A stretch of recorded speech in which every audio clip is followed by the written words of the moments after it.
Алтын жүрөк. Елена Соколова. Балдар жана чоңдор үчүн жомоктор. Көлмө. Кичинекей көлмөдө бир бактылуу өрдөк сүзүп жүрдү. Көлмөдө мокуму каңгыча сүзүп, чөмүлүп, чалпылдап ойноп алган соң, бийик чөптөрдүн арасында сейилдеп келүүгө жээкке чыкты. Ошол эле көлмөдө бир бактылуу бакада сүзүп, чөмүлүп жаткан эле. Ал да мокуму каңгыча сууда сүзүп, чөмүлүп, чалпылдап алгандан кийин бийик өскөн чөптүн арасында сейилдөө үчүн жээкке секирип чыкты. Ошентип алар жолугуп калышты. «Салам, өрдөк! Сен ква-квадай сулуусуң», — деди бака. «Салам, бака! Сен да кря-крядай сулуусуң. Сенин үйүң кайда?» — деп сурады өрдөк. «О, мен укмуш сонун көлмөдө жашайм. Ал көлмөнүн суусу туп-тунук. Ал эми жээктеги чөптүн арасында эң даамдуу чиркейлер бар», — деп жооп берди бака. «Эң сонун. Мен жашаган көлмөнүн суусу да абдан таза. Анын тегерегинде да даамдуу чиркейлер көп. Жүрү меникине конокко». «Эң сонун болот», — деп бака кубанып кетти. Ошентип өрдөк баканы көлмөсүнө ээрчитип жөнөдү. Алар көлмөгө келишкенде, бака таң кала өрдөктү карап: «Сен мени мага таандык болгон көлмөгө коноктоого чакырдыңбы?» — деди. Өрдөк да баканы таң кала карап: «А эмне үчүн менин көлмөмдү сен өзүңдүкү деп жатасың?» — деди. Бака менен өрдөк көпкө талашып тартышты. Бирок көлмө кимге таандык экендигин чечише алышкан жок. Акыры талашкандан чарчашты да: «Экөөбүз жарышабыз. Ким биринчи болуп көлмөнүн аркы өзүнө сүзүп барса, көлмө ошонуку болот», деген чечимге келишти. Ошентип өрдөк менен бака сууга секиришти да, болгон күчтөрү менен буттарын чалпылдатышып, көлмөнүн түбүндөгү ылай баткакты, чөп чаардын бардыгын аралаштырып, аркы өзгө сүзүп барышты да. Жээкке экөө бирдей жетишти. Алар абдан толкунданып, ачууланып жатышты. Себеби көлмө кимге таандык экендиги дагы деле белгисиз эле. «Анда эмесе мындай кылабыз. Кимибиз таякты алыс ыргытсак, анда көлмө ошонуку болсун», — деп сунуштады бака. «Мен макулмун», — деди өрдөк. Алар таяктарды алып ыргыта башташты. Көлмөнүн үстү ар кандай таяктар, чырпыктар менен булганды. Ошентсе да кимиси алыс ыргыткандыгын биле алышкан жок. Бир маалда көлмөнүн жээгине Даня деген бала колуна жасалма кемесин көтөрүп келип калды. Ал көлмөнүн канчалык булганганын жана жээкте алдан тайып чарчап калган бака менен өрдөктү көрүп, ыйлагысы келип кетти. Даня колундагы кемесин жээкке кое коюп, өзү үйүнө чуркап жөнөдү. Ал кайра келгенде анын колунда тор бар эле. Даня тор менен көлмөнү бардык таштандылардан тазалап, бака жашын ала тургандай кылып, жээкке бир дөңгөчтү сүйрөп келди да, баканы дөңгөчкө отургузду. Ал эми өрдөктү болсо абайлап сууга кое берип, жанына нанынан бир сындырым берди. Бардык ишти бүтүргөндөн кийин жасалма кемесин сууга салып, анын агып бара жатканын жээктен байкап турду. Ошол маалда өрдөк баканы карап: «Бул көлмө кимдики экенин билесиңби?» — деп сурады. «Билем», — деди бака. «Даняныкы. Мага Данянын көлмөсүндө жашаган абдан жагат». «Мага да абдан жагат», — деди өрдөк кубанычтуу үн менен. Арылар.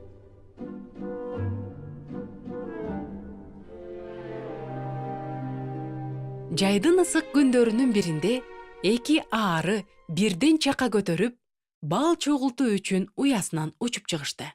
Жжж! Бир маалда алар кооз гүлдөп турган гүлдү көрүштү. Экөө бирдей гүлгө учуп барып коноюн дегенде, баштары менен сүзүшүп алышты. «Бул менин гүлүм», — деди биринчи ары. Жок, бул менин гүлүм», — деп жооп кайтарды экинчи ары. Алардын жанынан учуп бара жаткан башка ары алардын талашына кулак түрүп калды да мындай деди: «Силер мында эмне кылып жатасыңар?» «Бал чогултуп жатабыз», — деди өжөр арылардын бири. Кулак түргөн ары таң калып: «Анан көп чогулттуңарбы?» — деп сурады. Алардын жооп берүүсүнө тоскоол болуп, бир көпөлөк учуп келип, гүлдүн үстүндөгү аарылардын ортосундагы талаш тартышка кызыга карады.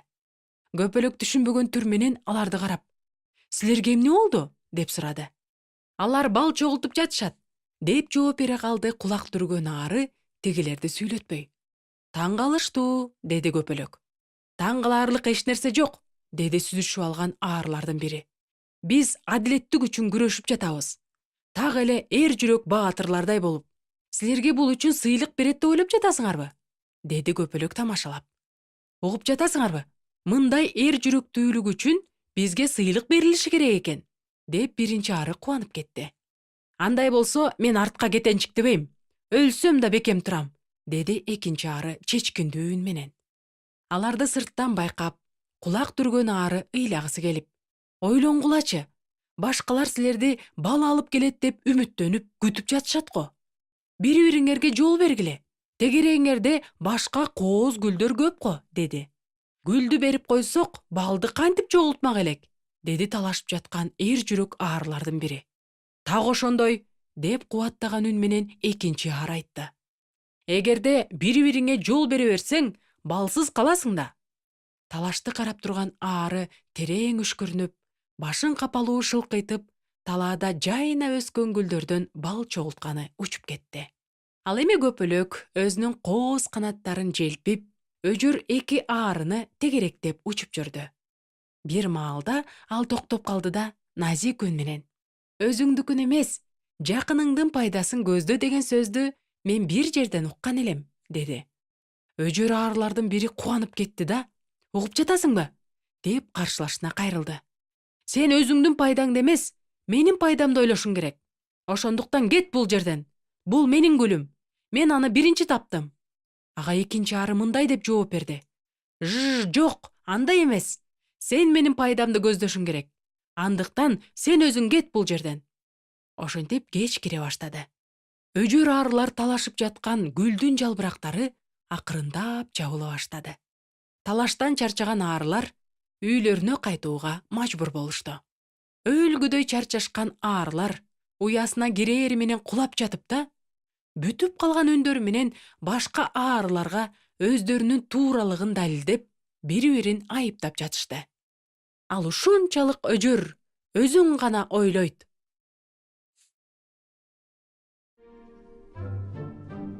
Гүл өстүргөн адам.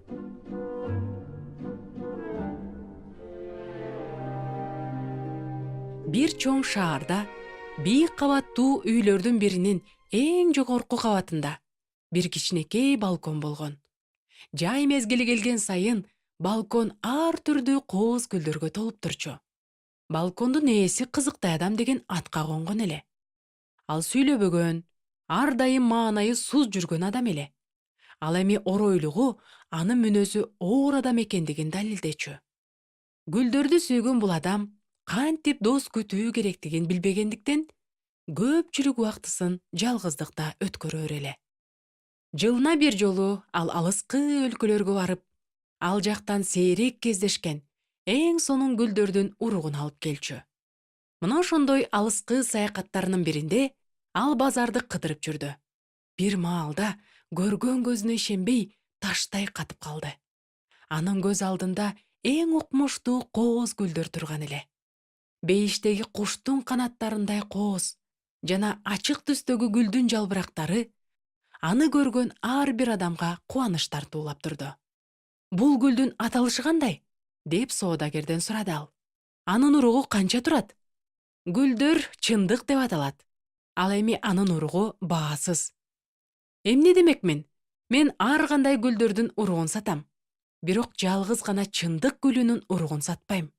Мына, башка гүлдөрдүн арасынан каалаганыңды ал", деп жооп кайтарды соодагер. "О, мен так ушул гүлдүн уругун кааламакмын. Башка гүлдөрдүн бири да керек эмес. Сен бул гүл үчүн каалаганыңды сура. Бардыгын берүүгө даярмын". "Эмне демекмин? Сен алыстан келгендей көрүнөсүң. Эгерде бул гүлдү алууну ушунчалык каалап жатсаң, анда мен сага аны белек кылам". Ошентип биздин саякатчыбыз өзүнүн шаарына кайтып келгенден кийин балконуна чыгып, өзүнчө идишке чындык гүлүнүн уругун сээп койду. Күндөрдүн биринде ал өзүн жакшы жана бактылуу сезип, колбаса менен бутерброд жасап алып, жумушуна жөнөдү. Ал аялдамага келип, автобус күтүп жаткан маалда ага саксайган бир сары мышык келип, бутерброд салынган портфелинин бурчуна сүйкөнө баштайт. Гүлдөрдү сүйүүчү адам мышыкты көргөндө ачуусу келип, аны карап катуу бышылдаганда, байкуш мышык коркконунан куйругун көтөрө, атылган октой болуп газондон чуркап бакка чыга качты. Ошол учурда автобус да келип калды. Гүлдөрдү сүйүүчү автобуска отурду. Ошол замат анын балконундагы гүл себилген баягы идиште узун жана кыйшайган текенек өсүп чыкты. Бир нече аялдамалардан өткөндөн кийин гүлдөрдү сүйүүчү автобустан чыкканга камына баштады. Ал автобустун ичиндеги адамдарды портфели менен түрткүлөп, ороңдоп алдыга жылып бара жатканда, бирөөнүн баштыгын жөөлөп алды.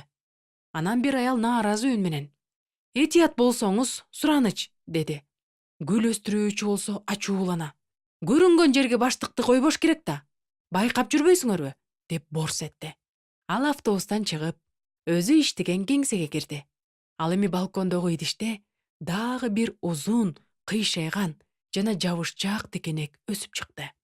Гүлдөрдү сүйүүчү ишине кечигип жаткандыктан, аны алдынан жетекчиси тосуп чыгып: "Сиздин кечигип келгениңизден улам, биз кардардын буйрутмасын убагында жеткире албай калдык", деди.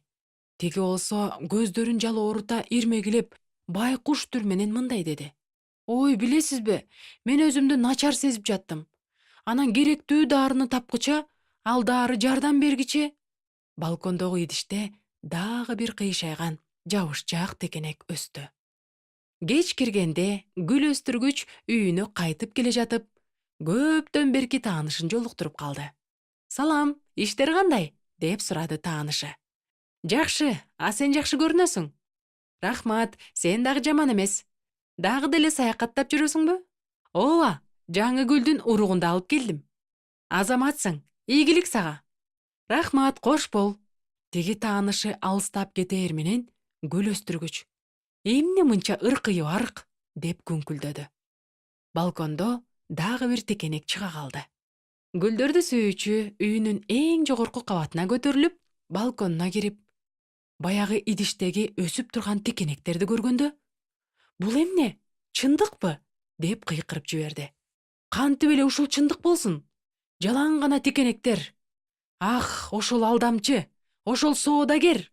Ал ачууланып жатканда, тамдын башынан эртең мененки аялдамадагы сары мышык секирип түштү. Кыжыры кайнап турган гүл өстүргүч: "Жогол бул жерден!" деди кырылдаган үн менен. Мышык шүмүрөйө түштү. Ал эми идиште дагы бир текенек чыга калды. Муну көргөн гүл өстүргүч ооз ачылып: Мына ушул үчүн текенек өскөн тура. Мына ушул үчүн гүлдү ушундайча атап койгон тура", деди да мышыкты өзүнө мээримдүү чакыра баштады. "Мый мый мый мый мый". Так ушул учурда идиштеги өсүп чыккан текенек анын көз алдында кайра топуракка кирип кетти. Гүл өстүргүч өзүнүн бөлмөсүнө кирип, креслого отуруп, көзүн жумуп ойлоно баштады. Ал өзүн кандай алып жүргөндүгү көз алдына тартыла түштү. Бул капалуу көрүнүш эле. Андан кийин ал өзүн мурда кандай алып жүргөнүн, негизи эле жашоосундагы мурунку жагымсыз адаттарын эстеди. Анын көздөрүнө жаш айланып, ыйлап баштады. Кийинки күнү гүлдөрдү сүйүүчү ишине камынып жатып, кечигип калбайын, эч кимге ашыкча сөз айтып албайын, эч кимди капалантып, же таарынтып албайын дегендин камын көрүп жатты. Анын оюн бир гана ушул нерселер толтуруп турду. Арадан бир нече убакыт өттү. Күндөрдүн биринде гүл өстүргүч өзүнүн балконуна чыкты да, жомоктогудай кооздукту көргөндө селейип катып калды. Көптөн бери эч нерсе өспөгөн баягы идиште гүлдөр жайнап калган экен. Бейиш кушунун канаттарындай куулган гүлдүн жалбырактары күнгө чагылышып, бир укмуштуу кооздукту жаратып турду. Көзүнөн жашы төгүлгөн гүл өстүргүч: "Мага чындыкты белек кылган адам, сага рахмат", деп шыбырап жатты.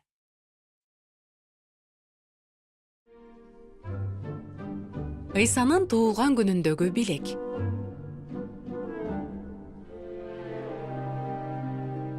Эч кимеси жана эч нерсеси жок бир кедей бала бар эле. Анын Женя деген ысымынан башка апасы да, атасы да эч нерсеси болгон эмес. Женя бир чоң үйдүн абдан кичинекей бөлмөсүндө жашачу. Бул үйдүн кожойкеси абдан бай аял эле. Ал аялдын абдан көп кызматчылары болгон. Алар үйдү эң кооз жана жайлуу көрүнүп туруш үчүн абдан көп иштешчү. Эч кимиси жана эч нерсеси болбогон байкуш Женя ашканадагы кызматчыларга жер жемиштерди тазалап, идиштерди жууп, таштандыларды чыгарып жардам берчү. Чоң үйдүн кожойкесинин уулу болсо, өтө кежир жана эрке өскөн бала эле. Анын көп нерселери бар. Шкаф толо кооз көйнөктөр жана костюмдар, сандык толо бут кийим, өтүк, кроссовкалар, кымбат баалуу оюнчуктар жана түстүү сүрөттөр бар калың китептер. Компьютер менен видео магнитофон. Бирок анын пазл деп аталган оюнчугу жок эле. Себеби бай аялдын уулу арзан баадагы нерселерди же өз колу менен чогултчу нерселерди жек көрчү. Кээде байкуш Женя таштандыларды чыгарып жатканда сынып калган оюнчуктарды эле эмес, эч сынбаган бүтүн оюнчуктарды да таштанды челектен таап алчу. Кожойкенин уулу баардык оюндардан бат эле тажап кетчү. Ал эми аны тажаткан нерселердин баардыгын ал таштандыга ыргытчу. Таштандыдагы оюнчуктарды көргөн Женя өзүн кармай албай, аларды чогултуп, бөлмөсүнө жашырып коёр эле. Бирок ар бир мындай учурдун аягы жаман аяктачу. Ал тапканын жупуну бөлмөсүндө канчалык жашырса деле, кожойке дайыма таап алчу. Анан үй кызматчыларын урушуп, аларды жазалачу. Ал эми табылган оюнчукту Женянын көз алдында тебелеп тепсеп, сыртка ыргытып жиберчү. Ал абдан бай жана сараң аял эле. Күн сайын кечки саат 10 болгондо, ал ар бир бөлмөгө кирип, жарыгын өчүрүп чыгаарын баардыгы билишчү. Женя караңгылыктан абдан коркчу. Кечки саат 10дон кийин ал төшөгүндө ары бери ооналап, шыпты тиктеп, ыйлап, көпкө чейин уктай алчу эмес. Ыйсанын туулган күнү жакындап калган күндөрдүн биринде эч кимиси жана эч нерсеси болбогон бала оюнчук саткан дүкөндүн жанынан өтүп бара жатты. Мен бул дүкөнгө кирип, жөн эле карап чыксам болот да, деп ойлонду Женя. Дүкөндөгү сатуучу бир кымбат баалуу кийинген кардар менен сүйлөшүп жаткан эле. Дүкөнчү Женяны көргөндө: "Эй бала, сенин акчаң барбы? Эгерде жөн эле карап көргөнү кирген болсоң, анда дүкөндүн сыртынан кара. Көргөзмө терезеде баардыгы коюлган" деди. Женя сыртка тез чыгып кетти. Анын артынан баягы кымбат кийинген адам да чыкты. Ал Женянын артынан барып: "Сенин атың ким?" деп сурады. "Женя. А сенин ата энең кайда?" "Менин эч кимим жок. Атам да, апам да жок." "Ким менен жашайсың?" "Токтой тур, мен баарын билем. Сен бир абдан бай жана сараң аялдыкында кызмат кылып жашайсың." "Ооба," деди таң калган Женя. "А сиз кимсиз?" "Мен периштемин. Ыйсанын туулган күнүнүн алдында ар түрдүү каалоолорду аткарам. Сен каалаган оюнчукту да сага белек кыла алам." "Рахмат, бирок керек эмес. Себеби ал оюнчукту баары бир тартып алышат да." Периште жылмайып: "А сен кайсы оюнчукту алгың келмек?" Женя көздөрүн жүлжүйтүп, кыялданган үн менен: "Оюнчук бул жакшы. Бирок билесиңби, Периште, менин каалоом бул караңгылыктан коркпой калуу" деди. Анан ал башын шылкыйтып, кечирим сурап, чоң үй турган тарапты көздөй тез-тез басып кетти. Себеби ошол үйдөгү кичинекей бөлмөдө гана анын көз жашын эч ким көрбөйт. Периште ызы чуу болгон көчөдө бир нерселер жөнүндө ойлонуп, бир саамга туруп калды. Андан кийин ал дүкөнгө кайтып келди. Көп өтпөй дүкөнгө бир аял кирди. Сатуучу жагымдуу үн менен: "Эмнени каалайсыз?" деп сурады. "Мени Ыйсанын туулган күнүн майрамдоо үчүн бир бай үй бүлө чакырды", деп түшүндүрө баштады аял. Анан колунда баардыгы болгон, абдан кежир жана эрке өскөн бир балага белек алышым керек. "Кийлигишип жатканым үчүн кечирим сурайм", деди каяктан чыга калгандыгы белгисиз болгон кымбат баалуу кийинген адам. Ошол сиз айтып жаткан баланын бир да пазл оюнчугу жок. Мына ушул оюнчукту ага алып барууңузду сунуштайм. Бейтаныш көңүр түстүү сүрөтү бар коробканы көрсөттү. Тиги аял коробканы бир карап, сунуштаган адамды бир карап, "Фу, кандай жагымсыз жана бозоргон сүрөт. Чын эле ага ушул нерсе керек деп ойлойсузбу?" Ооба, эч шексиз. Аял бейтаныш адамды дагы бир жолу карады.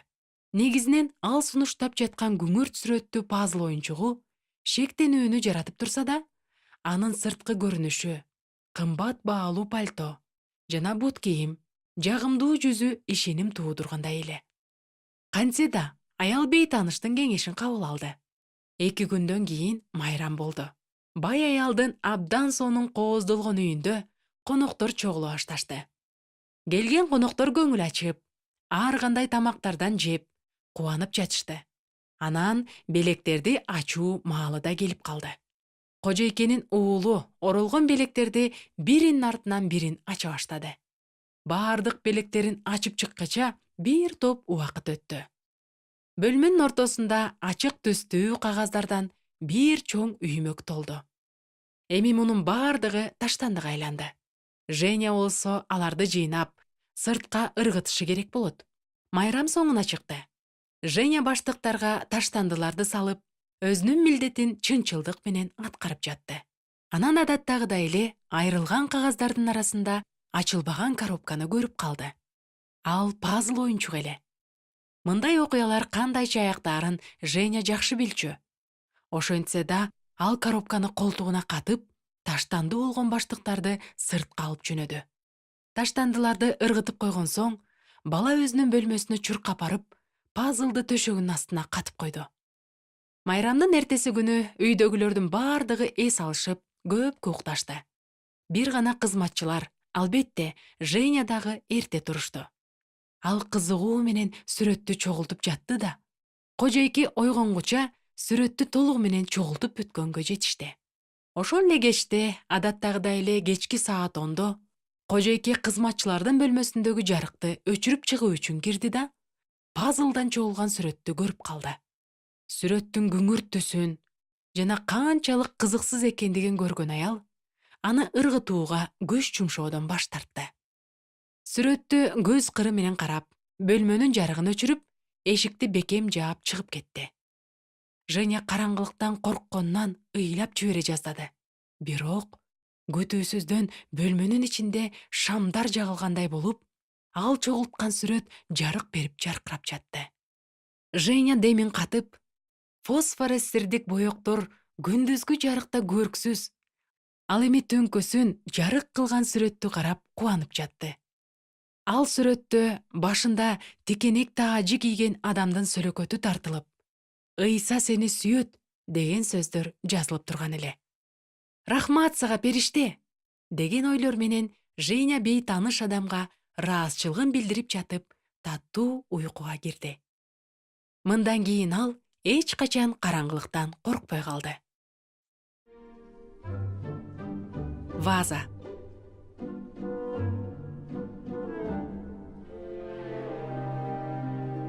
Илгери бир сулуу ханзада жашаптыр. Күндөрдүн биринде ал үйлөнүүнү чечти. Кыздардын баардыгы ал үчүн абдан сулуудай көрүнүп жатты. Никелешүү бир эле ханзаданы толкундантып жаткан жок. Себеби баардыгына маалым болгондой, ханзада тандаган кыз келечекте аны менен бирге өлкөнү башкарат эмеспи. Ал ханыша болгондон кийин колуна бийликти кабыл алат. Мына ошентип бир күнү башкарып турган падыша жана анын мураскор уулу ханзада хан сарайда майрам өткөрүп жаткандыгын жана ошол майрамда ханзада өзүнө келинчек тандап алаарын чабармандар өлкөнүн ар тарабына барып жар салып жатышты. Эмне боло баштаганын элестете аласыңбы? Элдер дүкөндөрдөгү эң кымбат баалуу жана кооз кездемелерди талап тунуп кетишти. Өтүкчүлөр болсо атластан жана парчадан тигилген эң кооз бут кийимдерди тигип жетишүү үчүн күнү түнү иштешти. Мыкты чебер сайма аялдар да бет аарчы көйнөктөрдүн жакасын, жеңин жана этектерин эң сонун кылып саймалоодон баштарын көтөрбөй иштешип жатышты. Мына ошентип көптөн күткөн күн да келди. Хан сарайдын кире бериши укмуштуу окуяны толкундоо менен күтүп жаткан меймандарга толуп чыкты. Бир маалда келген меймандарды ханзада тосуп чыгып, "Бүгүн майрам болбойт" деп капалуу үн менен жарыялап калды. Ушундай болуп кетээрин күтпөгөн эл эмне кылаарын билбей калышты. "Эмне болуп кетти? Майрам эмне үчүн болбой калды?" деп келген меймандар таң калып жатышты. Ханзада болсо ушунчалык кейип тургандыктан башка эч сөз айта албады. Ал эми калган маалыматты падышанын сарай кызматкери элге түшүндүрүп берди. Майрамдын болбой калышына бир жагымсыз жагдай себеп эле. Ханзада атасынын сүйүктүү ваазасын сындырып алган экен. Ал ваазаны падышага анын колуктусу өкө баш кошкон күнү белек кылган болчу. Майрамга келгендер да бул окуяга Ханзададан аша капаланышты. Себеби хан сарайга келүү үчүн алар көп күч жумшап, көптөгөн чыгым болушкан да. Ушул мүнөттө келген меймандарга падыша чыгып, кооз кийинген элди карап мындай деди: "Кымбаттуу келген коноктор, силерди майрамсыз калтыруу туура эмес. Ошондуктан майрам боло тургандыгын жарыялайм. Бирок араңардан бирөөңөр менин шартымды аткарышыңар керек. Эгерде келген коноктордун арасынан ваазаны чогултуп, кайрадан мурунку калыбындай кылып бере алган кыз табылса, анда майрамды улантабыз. Андан да жакшысы, мага ваазаны бүтүн кылып чогултуп берген кыз менин уулумдун келинчеги болуп калат." Чогулган элдин арасында кубанычтуу үндөр чыгып, бардыгы жандана түшүштү. Ал эми падыша сөзүн уланта мындай деди: "Бирок билип койгула, вааза кайрадан жапжаңы кезиндегидей болсун. Бир да сыныкчасы артып калбашы керек." Падыша сөзүн аягына чыгаар замат меймандардын арасынан 100 кыз чыгып, ваазаны кайрадан мурунку калыбындай чогултуп берүүгө макул болушту. Кыздардын ар бири болгон күчүн жумшап, ынталуулук менен иштеп жатышты. Анткен менен вааза чогулуп бүткөн кезде баары бир сыныкчылардын бир нечеси ашык болуп калып жатты. Артып калган сыныктардан арылуу үчүн кыздар эмнени гана кылышпады. Чопон менен шыбап, ваазаны ички жагына бир сыныкка экинчи сыныкты жабыштырып, сыныктарды ваазанын түбүнө салып же жашырып жатышты. Мындай жол менен чогулган ваазаны Ханзадага алып келген сайын ал болгон катачылыктарды таап жатты. Ошондо ал эмгектенген кыздын көз алдында ваазаны кайрадан жерге чаап сындырып, кийинки кезектеги кызга аны кайрадан чогултууга берип жатты. Бул иш узакка созулду. Бир маалда ваазаны чогултуп жаткан кыздардын бири Ханзадага кайрылып мындай деди: "Кечир, Татынакай Ханзада, мен бул ваазаны чогулта албайм. Канча аракет кылбайын, баары бир ашыкча сыныктары калып калат экен. Анан дагы билесиңби, бул сыныктар ваазанын оймо чиймелерине таптакыр окшобойт. Бул кыз деле башка кыздардай болуп, сыныктарды көпкө карап, аларды улам бир жерден экинчи жерге жылдырып, ваазаны чогулткан эле. Антсе да сыныктар артып калды. Бирок кыз аларды жашырып койгон жок." Муну байкап турган падыша абдан кубанып кетти. Мына азыр анын амал көйлүгү ачыкка чыкты. Падыша кымбат баалуу ваазанын сыныктарына башка чопонун сыныктарын да аралаштырып койгон эле. "Мына, ушул кыз менин уулумдун келинчеги болот" деп кубанычтуу үн менен жарыялады падыша. Майрам шаңдуу улана баштады. Меймандардын бардыгы падышанын акылмандуулугуна таң калышып, Ханзаданын келинчегинин сулуулугуна суктанышып, чын жүрөктөн көңүл ачып жатышты. Үйлөнүү тою аяктагандан кийин Ханзаданын сүйүктүү жары болгон кыз ваазанын бетиндеги сүрөт оймо чиймелер эмес эле, кооздолуп жазылган сөздөр экендигин билди. Ал сөздөр сүйүү, ишенимдүүлүк, боорукердик, үмүт, башканы өзүңдөн жогору коюу. Ал эми берки чопонун сыныктарында болсо башка сөздөр жазылган эле. Көрө албастык, кошоматчылык, текебердик, жек көрүү. Мындай айырмаланган сөздөрдү бириктирүүгө кантип болмок эле? Бүт эле еще тазалайм деп кой, тиги отуруп алып передачаларды. Жашоонун мектеби.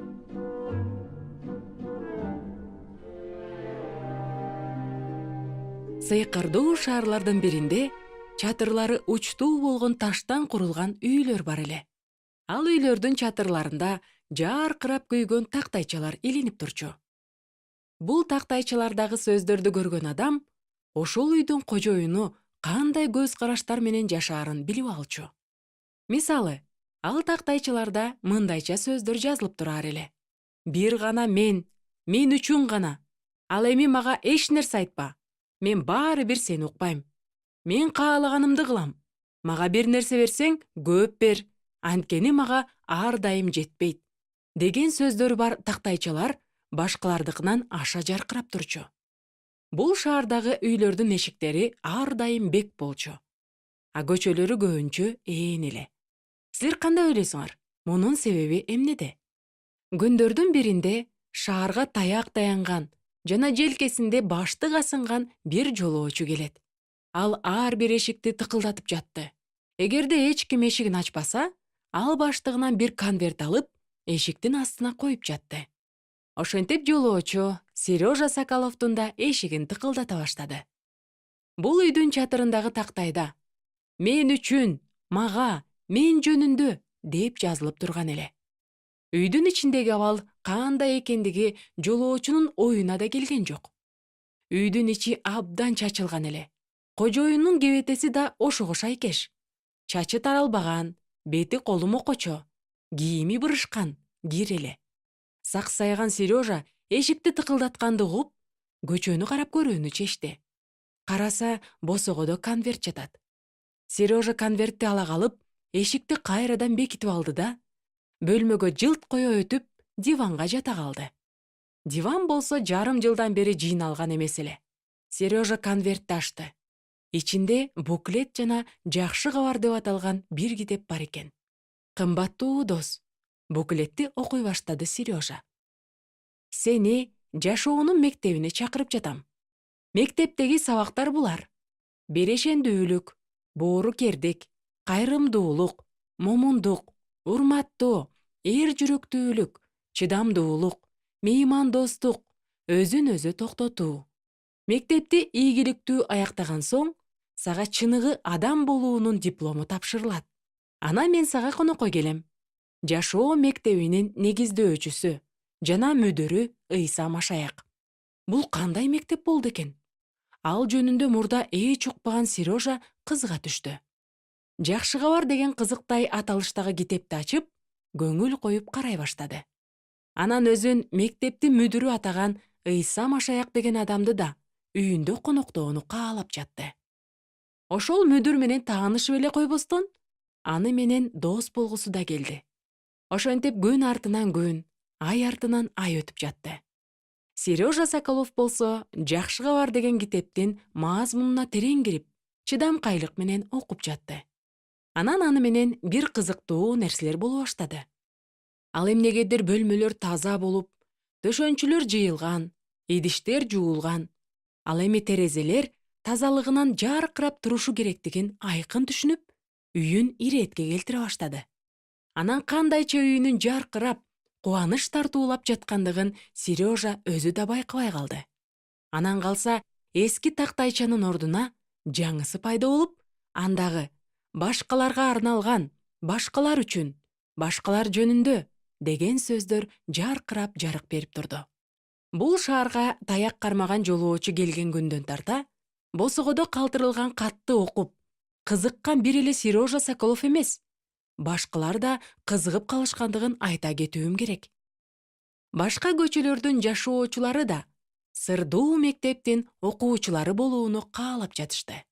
Баарынан кызыктуусу, үйлөрдүн чатырындагы сөздөр жоголуп, алардын ордуна мурда эч ким көрбөгөн жана укпаган «жардыларга жардам берем», «башкаларды кечирем», «жалгыз адамдарга барам», «жамандыкты эстебейм» деген сөздөр жаркырай баштады.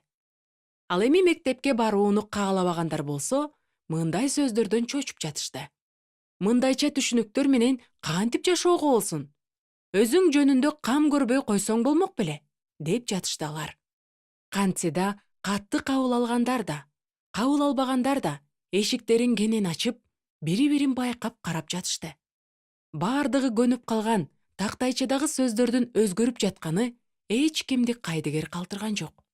Дагы кайсы тактай өзгөрөрүн, анда кандай сөздөр пайда болоорун бардыгы чыдамсыздык менен күтүп жатышты. Күн сайын улам жаңы үйдүн чатырындагы сөздөр өзгөрүп жатты. Досторду тапкым келет.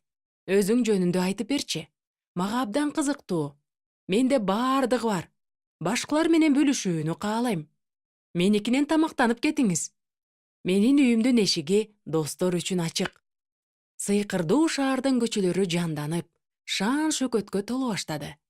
Бул нерсе өздөрүн эшиктерин бекем жаап, тактайчаларындагы мен гана, бир мен үчүн, менден эч нерсе суроба, эч нерсе бербейм, эч кимди укпайм, мен акылсыз жана өжөрмүн, мен каардуу жана сараңмын, менде бардыгы бар, дагы болсо экен, деген эски жазууларын бекем сактаган шаардын тургундарынын кыжырдануусун туудуруп жатты. Балким, силер да ушул шаарда болгондурсуңар.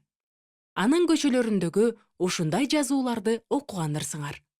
Ал шаарды көрүп кетүү үчүн эле барбастан, ал жерде бир нече убакыт жашап көрсөңөр кандай болот эле?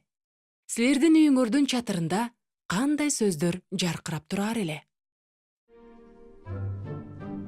Күн тартиби.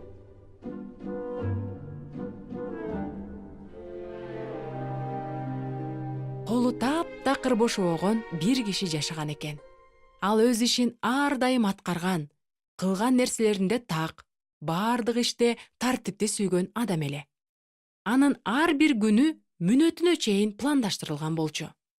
7:00 уйкудан туруу, 7:30 гараждагы машинага баруу, 7:45 жумушка бара жатып уулумду мектепке таштай кетүү, 9:00 жумуш күндүн башталышы, документтерди текшерүү, телефон чалуу, жолугушуу, объектке чыгуу, 18:00 жумуш күндүн аякташы, 18:30 үйгө келүү, жеңил тамак, 19:00 уулумдун үй тапшырмасын текшерүү, 20:00 аялым жана уулум менен бассейнге түшүү, 22:00 үйгө кирүү, почтаны текшерүү, интернет, 23:30 уктоо.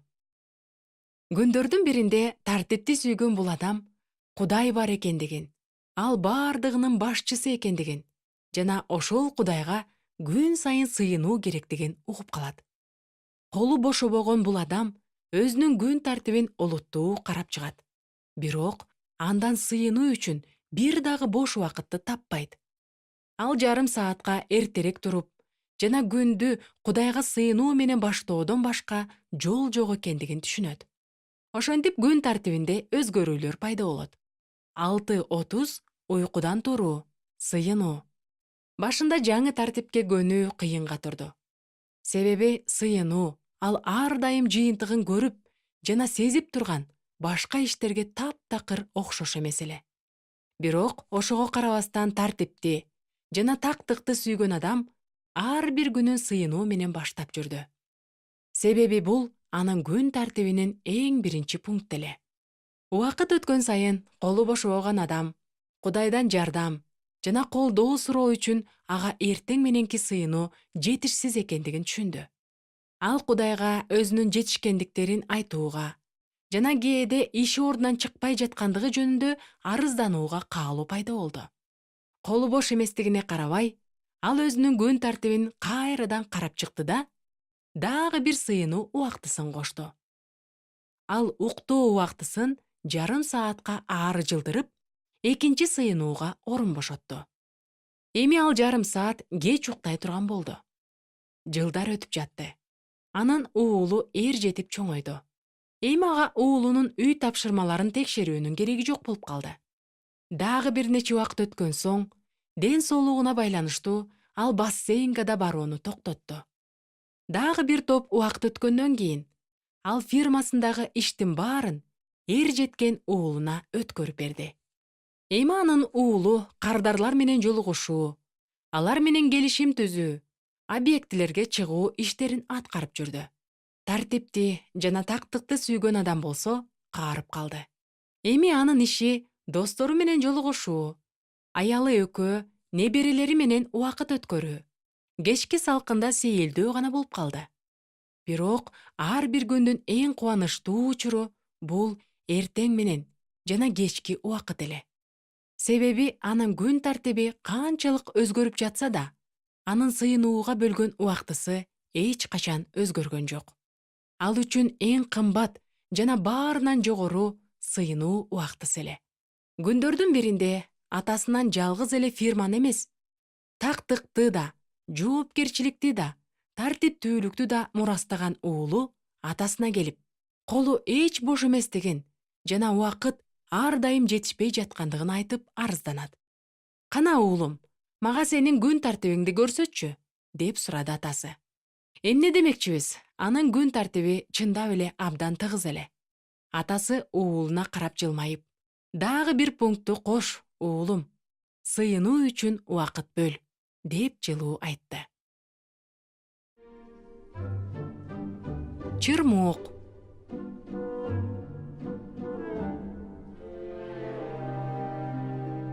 Алтынга окшогон буудайдын баштары күчкө жана ширеге толуп турушту.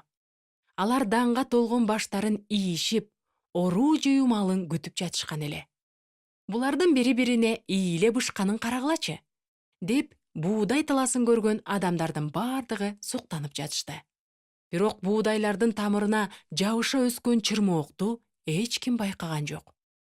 Чырмоок бул талаада каяктан пайда боло калды экен? Чырмоок буудайдын бир сабагына акырын сойлоп келип, ага мындай деп шыбырай баштады.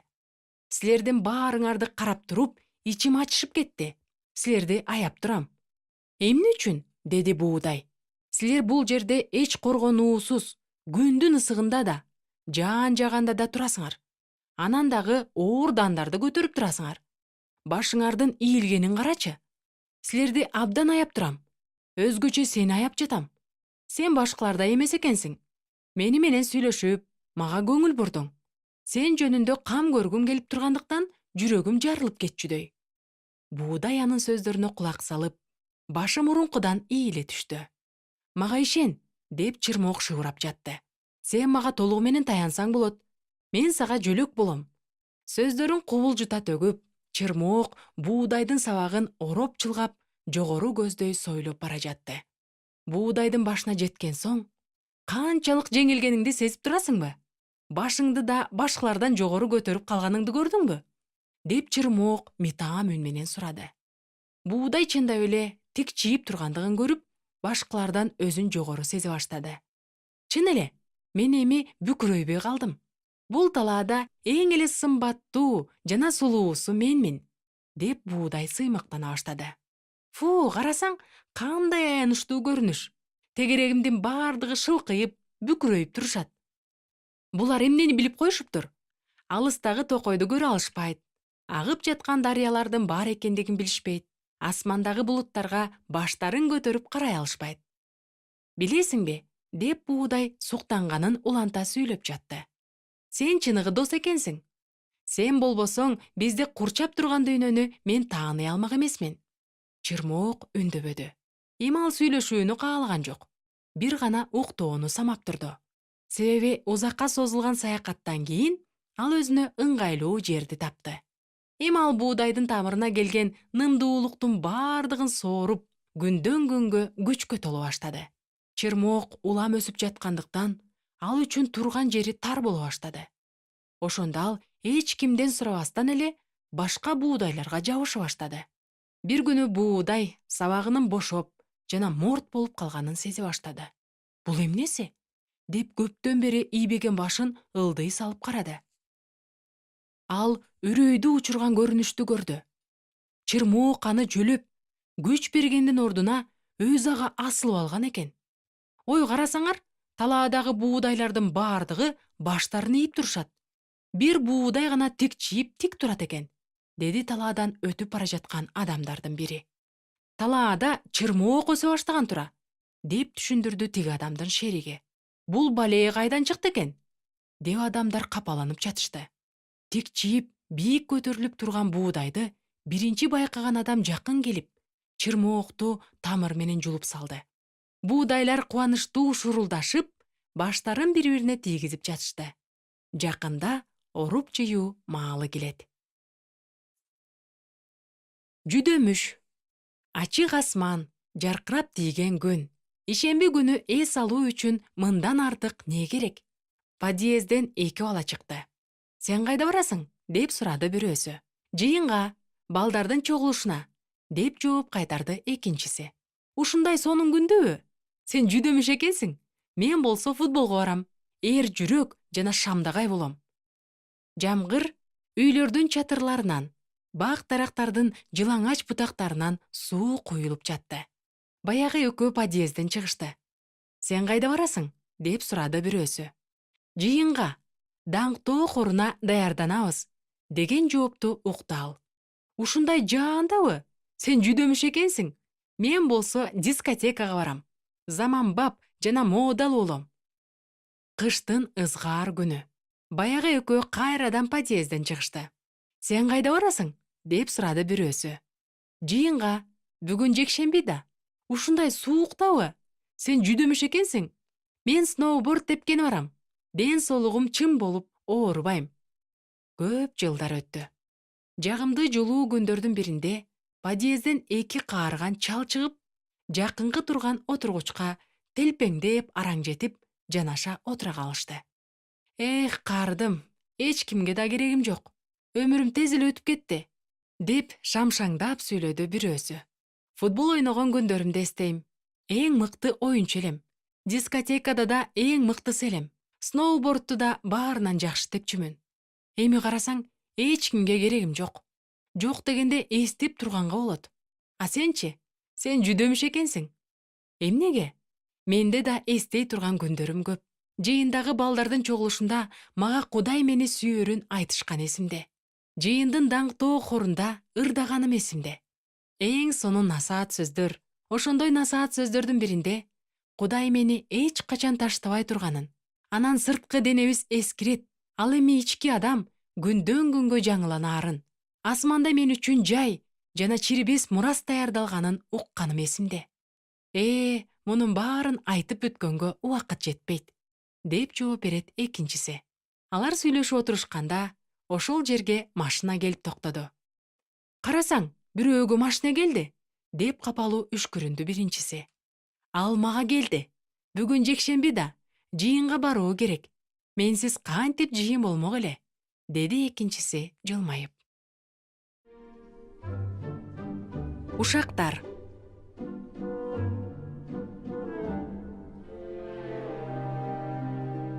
Бала бакчада Лера сүрөт боеп отурду. Бир маалда ага Степан чуркап келип, колундагы калемин жулуп алып мындай деди. Балатынын астындагы коозу карынды боёш керек. Ал менин боёгучум, деп Лера ачууланган үн менен кыйкырды да, эжекейди чакырды. Мария Николаевна, Степан мага тоскоол болуп жатат. Степа Алёша деген балага жакын келип, чын эле Лера жаман кыз экен, деди. Ач көз дагы, деди ал макул болуп. Анан ар дайым арыздана берет. Степа менен Алёша биргелешип Витяга барышты. Билесиңби, Лера канчалык жаман, ач көз жана арызданган кыз экендигин, деп бири-биринен жарышып айта башташты. Чын элеби? Деп таң калды Витя. Мен билген эмесмин. Ал мени туулган күнүнө чакырган эле. Эми эмне кылам? Эмне кылмак элең? Барбы аныкына? Лера сүрөтүн боеп бүттү. Анын досу Кристина боелгон сүрөттү карап, сенин сүрөтүң тим эле сонун болуптур, деди. Каалайсыңбы, сага белек кылайын, деди кубанган Лера. Абдан каалайм. Лера сүрөтүн Кристинага берди. Анан Кристина ага: мен бийлегенди үйрөнүп жатам. Азыр биз вальс бийин үйрөнүп жатабыз, деди. Мен да бийлегенди үйрөнгүм келет, деп суктанды Лера. Бөлмөнүн башка бурчунда Степа, Алёша жана Витя кыздардын сүйлөшкөнүн шектүү карап турушту. Лера биз жөнүндө Кристинага да жаман нерселерди айтып жатат, деп чечип койду Витя. Албетте, алар ушакчылар да, деп күңкүлдөдү Степа. Мунун бардыгын Мария Николаевна көрүп, байкап турду. Ал балдарга жакын келип, олуттуу үн менен: Жакшы адамдар жакшы нерселер жөнүндө гана маектешет. Ал эми жаман адамдар болсо, башкалар жөнүндө жамандашып гана сүйлөшүшөт. Мен силердин сөздөрүңөрдү уктум. Силерди жакшы адамдар деп айтуудан алысмын, деди. Степан ачууланып кетти. Анда эмне үчүн Лера, жаман кыз, мага кыйкырып баштады? Мен ага жардам берейин дегем. Коозу карын жакшынакай болсун дегем. Анда эмне үчүн Лера арыздана берет? Деп кошумчалады Витя. Анда эмнеге Лера сараң? Анысы аз келгенсип, биз жөнүндө Кристинага ушактап жатат, деп нааразы болду Алёша. Ушул учурда Лера Кристина экөө эжекейге жакын келишти. Мария Николаевна, Кристина вальс бийлегенди үйрөнүп жаткан экен, деди Лера. Ал мага азыр эле ошол жөнүндө айтып берди. Мактанчаак, деп борк этти Алёша. Витя башын шылкайтып, досторунан ары четтеди да Лерадан сурады. Сенин туулган күнүңө саат канчада келейин? Кызыктуу окуя. Кирилл Димага конокко келди да, ал китеп окуп жатканын көрүп, эмнени окуп жатасың? Деп сурады. Детектив, деп Дима башын көтөрүп, жайнаган көздөрү менен Кириллди карады. Ал жакта ушундай кызыктуу окуялар, супер каарман дейсиң? Деп өзүнүн сезимдери менен бөлүшө баштады Дима. Анда ушунчалык кызыктуу адамдар жөнүндө жазылган. Алар алсыздарга жардам беришет, досторун сатышпайт, чындыкты айткандан коркушпайт. Тим эле укмуш. Кирилл китеп коюлган шкафка жакын келип, текчедеги тизилген китептерди карап мындай деди. Сенин китепканаң чоң экен. Ооба, мен алардын көбүн окуп чыккам. Сен да көп окуйсуңбу? Күн сайын окуганга аракет кылам, деп жооп берди Кирилл. Чын элеби? Кайсы китепти окудуң? Деди Дима кызыга. Ыйык китепти. Дима каткырып күлүп, койсоңчу, мен кызыктуу китептерди окуйм. Анда укмуш окуялар бар. Андай китептерди заманбап жазуучулар жазган. А сенчи, ыйык китепти эле окупсуң да, Бир эле аны эмес. Ыйык китептен башка көптөгөн китептерди да окуганмын. Бирок бир гана ыйык китепти эле кайра окугум келе берет. Андагы окуялар чындык, ойдон чыгарылган эмес, деди Кирилл. Кызыктуу окуялар барбы? Кызыктуу окуялар бар, бирок маазмундуу. Жөн эле убакыт өткөрүү үчүн эмес. Кандайча маазмундуу? Ыйык китептеги бардык окуялар адамдардын көңүлүн ачуу үчүн эмес. Аларды куткаруу үчүн жазылган. Андагы жазылгандын бардыгы сүйүү жана кайгы, кубаныч жана көз жаш, ар кандай окуялар. Мунун баары адамдардын куткарылуусу үчүн жазылган. Анткени ыйык китептин автору Кудай өзү. Ал бардыгын жараткан. Ошондуктан адамдарга чындап эмне керек экендигин ал жакшы билет. Бирок ыйык китеп абдан эски китеп да. Эгерде бир гана аны окуй берсең, прогресстен артта каласың, деди шектене Дима. Эми Кирилл кааткырып күлдү. Албетте, ыйык китеп эски. Бирок ал адамдарга маанилүү жана керектүү болгон нерселердин бардыгын өткөн кылымдардан бери сактап келген. Келечек кылымдарга да сактайт. Мына ошон үчүн ыйык китеп эң прогрессивдүү китеп. Бул сөздөрдөн кийин Дима бир аз унчукпай калды да, терең ойлонуп. Менин ыйык китепти окуп жатканымды билишсе, мени бардыгы шылдың калышат, деди. Сен бардыгынан корккону кайдан үйрөнүп алгансың? Билесиңби, адамды коркунучтан эмне куткара алат? Кудайдан коркуу. Себеби Кудайдан коркуу адамдар сен жөнүндө эмне дешет деп коркуу эмес. Кудайды капа кылып алуудан коркуу. Кудайдан корккон адам эч качан досторун сатпайт, алсыздарды коргойт жана ар дайым чындыкты сүйлөйт. Мына, супер каарман деп ушуну айт. Анда эмнеге китептерде Кудай жок деп жазылган? Акылсыз китептерде мындан да жаманы жазылат. Анын бардыгын окуштун эмне кереги бар? Сен куткарылуу жөнүндө айтып жатасың. Биз эмнеден куткарылышыбыз керек? Деп сурады Дима. Убактылуу, өтүп кетчү нерселердин бардыгынан. Биздин Кудай менен мамилелешүүбүзгө тоскоол болуп, жөргөмүштүн желээсиндей жабышып, артка тартып жаткан нерселердин бардыгынан. Мисал үчүн, сен башыңды көтөрбөй окуп жаткан детективден. Мойнума алам, мен ыйык китепти окуп көргөм. Бирок андан эч кандай кызыктуу окуя таппадым. Анан дагы көп нерсесин түшүнгөн жокмун. Каяктагы кызыктуу окуяларды айтасың? Андай болсо мага кел, экөөбүз чогуу окуйбуз, деп сунуш кылды Кирилл, кетүүгө даярданып жатып. Сөзсүз келем, мен өзүм да кызыктуу окуяга кирип чыктым окшойт, деп күлдү Дима. Кандайчы окуяга? Таң калды Кирилл. Чыныгы окуяга. Сен мага келдиң эле, мен китептерде жазылган каармандын жашоосу жөнүндө эмес, өзүмдүн жеке жашоом жөнүндө ойлоно баштадым. Көпүрө.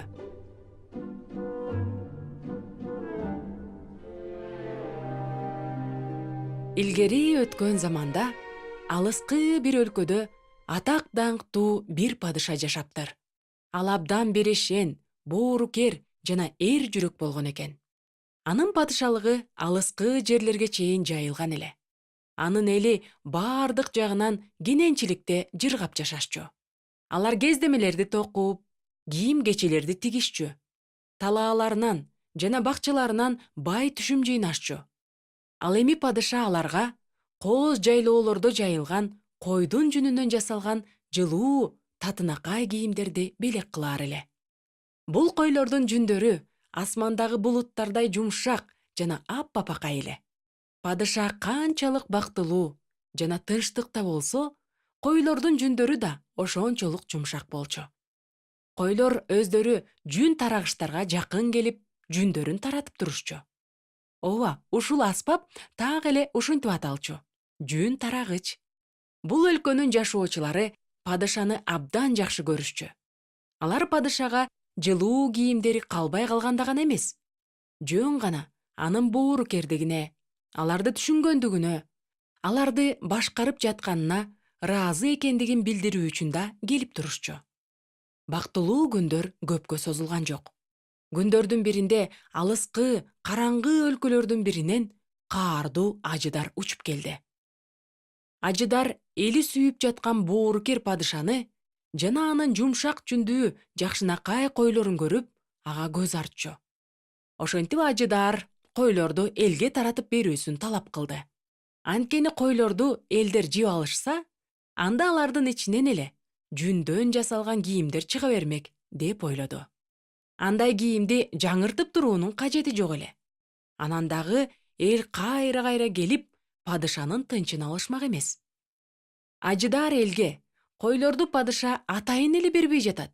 Себеби элдер ага келишип, аны менен суктанып турушун каалайт деп ойлоду.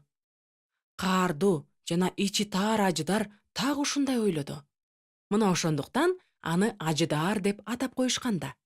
Бирок падышалыкта жашаган эл ажыдардын каалоосуна каршы чыгып, аларга койлорду таратып беришин каалашкан жок.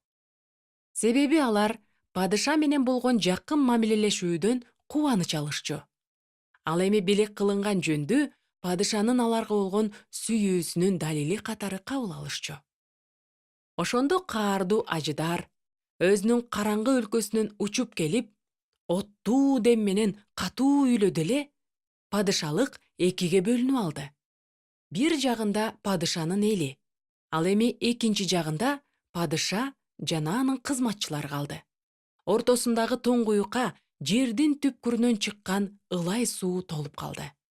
Ошентип эл падышага келе албай, падыша да эли менен сүйлөшө албай калды. Ажыдар экиге бөлүнгөн падышалыктын үстүнөн учуп жүрүп, жыргап каткырып жатты. Падышасыз жашаганды үйрөнгүлө, деп кыйкырып жатты ажыдар. Өзүңөргө башка жактан кубаныч издегиле. Падышанын эли мурунку бактылуу жана тынчтыкта жашап жүргөн кезиндеги падышадан алган кийимдерин кийишип, жан сактап жүрүштү. Койлор да өзүнүн булуттай аппапакай жүндөрүн таратпай калышты. Мунун бардыгы падышаны абдан капалантып жатты. Бирок ал бул абалга макул болгон жок. Ал эли менен үзүлгөн мамилени кайрадан калыбына келтирүү үчүн абалдан чыгуу жолун тапты. Ал экөөбүздү бириктирүү үчүн көпүрө курууну чечти. Мына ошентип бир күнү почточу көгүчкөн, адамдарга куткарылуу жолун түшүндүргөн жана көпүрөнүн проектиси чийилген катты алып келди. Анан жумуш башталды. Бул зор проектиде эң мыкты даярдалган, эр жүрөк жана ишенимдүү, тандалган адамдар гана катышышты. Ал эми көпүрөнүн курулушуна катышпай калган эл өздөрүнүн булуттай ак кийимдерин эмгектенип жаткан адамдарга берип жатышты. Иш абдан оор эле. Тросторду бекитүү, темирлерди коюу, тирөөштөрдү орнотуу үчүн чуңкурларды казуу. Ар бир иш алмашууда кийимдер абдан булганып, кир болуп калчу. Аларды жууп тазалоого көп убакыт кетчү. Бул эр жүрөк топтун ичинен да эң кайраттуу адамдарды тандап, аларды аркы өйүзгө кайыкка отургузуп жөнөтүп жатышты. Себеби ал жакта да курулуш иштерин кылуу керек эле. Алардын арасынан көбү курман болушту. Бирок артка кайтып келгендер падышанын жакшы сөздөрүн элге жарыялап жеткирип турушту. Жылдар өтүп жатты. Эл көпүрө курууну улантып жатты. Мына ошентип көпүрөнүн тирөөштөрүн терең туңгуюктун түбүнө орнотуу маалы да келди. Бул кооптуу жана коркунучтуу милдетти падыша өзүнө алды. Ал кайраттуулук менен жийиркенбестен туңгуюкту толтуруп турган сууга түшүп, эң түбүнө жетти. Ал жерден падыша ажыдаардын кызматчыларын жолуктурду. Алар падышага кол салып, аны шылдыңдашып, кордоп жатышты. Бирок падышанын ишине эч нерсе тоскоол боло алган жок. Ал өз милдетин аткарды. Көпүрөнүн тирөөштөрүн бекитти жана аны туңгуюктун ирими жеңе алган жок. Падышанын туңгуюктун түбүнөн кайтып келишин коркунуч менен күтүп жатышкан куруучулар анын аман эсен кайтып келгенин көрүшкөндө ушунчалык кубангандыктан өздөрүнүн жоготууларын унутуп коюшту. Эми алар кайрадан күчкө толуп, мурункудан да көбүрөөк ынтызарлык менен иштеп жатышты. Акыр аягында көпүрө курулуп бүттү. Жана анын ачылышы падышалыктын эң тарыхый окуясы болуп калды. Эл эми кайрадан падышага келип, анын өз колунан булуттай аппапакай кийимдерди алуу үчүн мүмкүнчүлүгүнө ээ болушту. Эң биринчи болуп жаңы көпүрөгө ким келгенин билесиңерби? Кийимдери ушунчалык булганган адам келди. Анын кийимдери ушунчалык кир жана эски болгондуктан ылайдан айырмасы жок эле. Анын сырткы кебетеси да, жашоосу да чыныгы каракчы экендигин көрсөтүп турду. Ал ташпоор жана каардуу адамга айланып калган эле. Көпүрөнүн аркы өзүнө баргысы келген адамдардын саны көбөйгөндөн көбөйүп жатты. Кийиминин тамтыгы кеткен бир кайырчы адам гана падышага жакшынакай кийинген адамдардын бара жатканын көрүп, жолдун четинде эмне кылаарын билбей турду. Алардын колдорунда падышага арналган белектери бар эле. Сени эмне токтотуп турат? Жүрү биз менен, деди өтүп бара жаткан жолоочулардын бири. Кайырчы жооп бербестен, мен жөнүндө падышага айтчы, деп суранды. Бир нече күндөн кийин жолоочу кайтып келе жатып, баягы кайырчыны көпүрөнүн жанында турганын көрүп калды.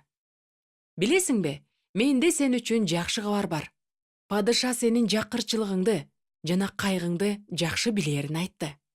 Муну укканда кайырчыны кубаныч жана коркунуч сезими толтурду. Анан ал көпүрөгө кадам таштады. Ал көпүрөнүн ортосуна жете электе артынан нааразы болгон үндөрдү уга баштады. Анын артынан кайраттуу басып бара жаткан бир жаш адам кууп жетти да, көрсө падышага ушундай жүдөгөн кебете менен деле барса боло берет турбайбы? Деп күңкүлдөй баштады.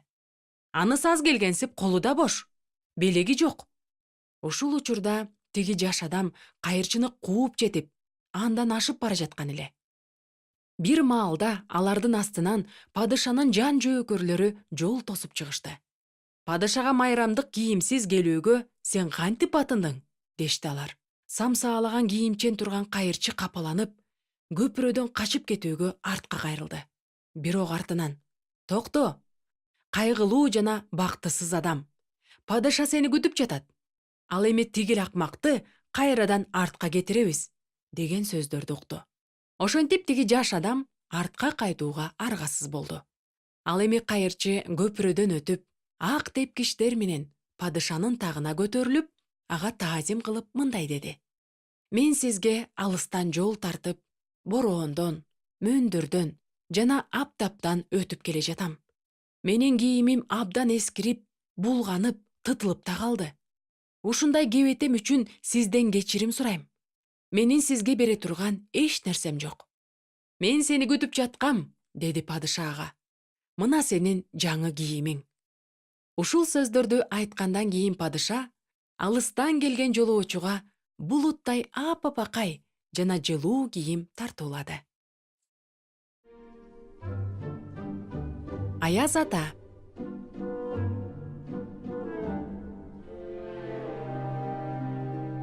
Бир кичинекей шаарчанын балдары жаңы жыл келе турган түнү уктабай отурушту. Алар Аяз атаны күтүп жатышкан эле. Аяз ата келип, балатынын астына аларга белектерди кантип таштап кетээрин балдар көрүүнү каалап жатышкан. Албетте, бул тууралуу Аяз ата абдан жакшы билчү. Абалдан чыгуу үчүн ал ар кандай амалдарды тапчу. Мисалы, бир нече сыйкырдуу сөздөрдү айтып койсо эле, ал бир саамга абдан кичирейип кетчү. Ошентип Аяз ата атка чегилген чанасын тээп шаарга келди. Анан аны эч ким байкап калбасын деп, сыйкырдуу сөздөрдү айтып кичирейди. Анын аттары да, чанасы да, жада калса белектерди салган баштыгы да кичирейди. Ал өзү да ушунчалык кичирейгендиктен аны эң кичине бала да байкамак эмес. Мына ошондуктан ал эч коркпостон үйлөрдүн бириндеги ачылган форточкадан учуп кирип, аттарын терезеге токтотуп, чанасынан түштү. Анан абдан кичине болгонуна карабастан, көп нерсени батырган баштыгынан керектүү оюнчукту тапты да, аны балатынын астына коюуга даярданды. Бир маалда балатынын астынан Аяз атаны көздөй бир ит чуркап чыгарын ал кайдан билсин? Албетте, ал абдан коркуп кетип, колундагы белегин таштап, терезедеги чанасына чуркай качты. Болуп жаткан ызы чуудан үйдөгү бала ойгонуп, керебетинен туруп, жарыкты жандырды. Бөлмөнүн ичинде эч ким жок эле. Бала ачууланып, жерди бир тепти да, «Эх» десе, Аяз атанын келишин билүү үчүн итим үрүп, белги берсин деп балатынын астына отургузуп койбодум беле? Аны ушунчалык көргүм келип жаткан, деп капалана түштү. Ал эми Аяз ата ушунчалык коркуп калгандыктан белектерин эптеп таратып бүттү да, үйүнө кетүүгө камына баштады. Андан соң кайрадан мурунку калыбына келүү үчүн сыйкырдуу сөздөрдү айтты. Бирок анын көлөмү өзгөрбөстөн кичине боюнча калды. Көрсө, ит ага үргөндө ал абдан коркуп кеткендиктен кекечтене баштаган экен. Анан ал сыйкырдуу сөздөрдү айтканда, алар бурмаланып жаткандыктан сөздөр эч жардам берген жок. Аяз ата ушунчалык толкундана баштады. Эми эмне болот? Эртең менен балдар турган кезде балатынын астынан алар белектерди таба алышпайт да. Себеби белектер кайрадан чоң болуш үчүн Аяз ата да өзүнүн мурунку калыбына келиш керек эле. Ошентип таң атып, балдар ойгоно башташты. Бир бала балатыга жакын келип, анын астынан белектердин жок экенин көрүп, ыйлай баштады. Аяз ата мага белек алып келген эмес экен. Анткени мен дене тарбия сабагынан 2 алган элем. Дагы башка бала балатынын астынан белегин таппаган соң ачууланып, менин белегим кайда? Аяз ата кайда жүрөт? Ал эмне, өзүнүн милдетин билбейби? Деп кыйкырды. Дагы башка бала балатынын астын карап текебердине. Мага белектин кереги жок. Мен өзүмө керектүүнүн бардыгын сатып алам, деди. Дагы бир кыз ойгонуп, балатыга чуркап барды да, белекти таппаган соң тынчсызданган үн менен: «Байкуш Аяз ата, ал бир кырсыкка учураган окшойт», деди. Жаңы жыл келгенден кийинки күнү шаарчыдагы балдар эң чоң балаты орнотулган борбордук аянтчада жыл сайын чогулушчу. Ал жерде бардыгы көңүл ачышып, ырдашып, ойношуп, Аяз атадан алган белектери менен бири-бирине мактанышчу. Эми азыр алар эмне жөнүндө сүйлөшүп жатканын элестете аласыңарбы? Алардын нааразычылыгын, айраң таң калганын жана кыжырдануусун. А биздин Байкуш Аяз ата ушул учурда аянтчадагы эң чоң балатынын түбүндө отурган эле. Анын аттары чарчап кеткендиктен буттарын кыймылдатып, моюнтуругуна тагылган коңгуроолор шыңгырап жибербегенде, ал дагы деле ошол жерде көпкө отура бермек. Коңгуроолордун шыңгыраганын уккан балдар балатынын астын карай башташты. Балдардын бири оюнчуктай көрүнгөн чананы жана аттарды колуна алып, карасаңар, чананын ичинде кичинекей аяз ата бар экен. Анын баштыгында белектер бар экен. Көрөлүчү, деди да аяз атанын баштыгына кичинекей колдорун сала баштады. Дагы башка бала аяз атанын сакалынан тартып, ал чыныгы аяз ата эмес экен. Анын сакалы да жасалма экен, деди. Келгиле, аны кайрадан балатынын астына коюп коелу. Белектери жок болсо, анын бизге эмне кереги бар, деди балдардын бири. Алардын жанында турган бир кыз гана оюнчук аяз атаны аяп: "Балдар, эгерде ал силерге керек эмес болсо, аны мен алсам болобу?" деди. "Ала бер", деди аяз атанын баштыгын изилдеп жаткан бала. "Баары бир анын баштыгында эч нерсе жок. Мен текшерип чыктым." Балдар түштөнүү үчүн үйлөрүнө тарап кетишти. Кичинекей кыз коркконунан калтырап турган аяз атаны аярлап кармап, аны кантип тынчтандырууну ойлоп жатты. "Коркпо, мен сени үйүмө алып барам", деди ал. "Менин апам сага жана сенин аттарыңа тамак берет. Сен биздикинде каалаганча жашай берсең болот." Бул сөздөрдү уккандан кийин аяз ата тынчтанып калды. Анан дагы кекештегени токтоду. Ал сыйкырдуу сөздөрдү туура айткандан кийин кайрадан чоң болуп калды. Анын аттары, чанасы жана белек салынган баштыгы да чоңойду. Ушул заматта балатынын астында балдарга арналган белектер да пайда боло калды. Балдар белектерди алышып, абдан кубанып жатышты. Бир гана аяз ата капаланып турду. Балдарга андан белектер гана керекпи деп, ал ойлонуп жатты. Кийинки жаңы жылда аяз ата кайрадан балдардын бардыгына белек алып келет. Тил алчаактарга да, тил албастарга да, мектепте жакшы окугандарга да, начар окугандарга да. Бардыгы мурункудай боюнча кала берет. Бирок бул шаарчада ойго келбеген бир окуя болуп өтөрү шексиз. Жайында күтүлбөгөн жерден кар жаайт. Бардыгы жердин атмосферасындагы аномалиялар тууралуу сөз кылышат. Бирок бир кичине, боорукер кыз гана болуп жаткан укмуштуу нерселердин чыныгы себебин билет. Анткени жай мезгилиндеги анын туулган күнүнө чанасына 3 атты чегип аяз ата келет. Бирок узакка отурбастан белегин тапшырып коюп, кайра кетет. 7 саны.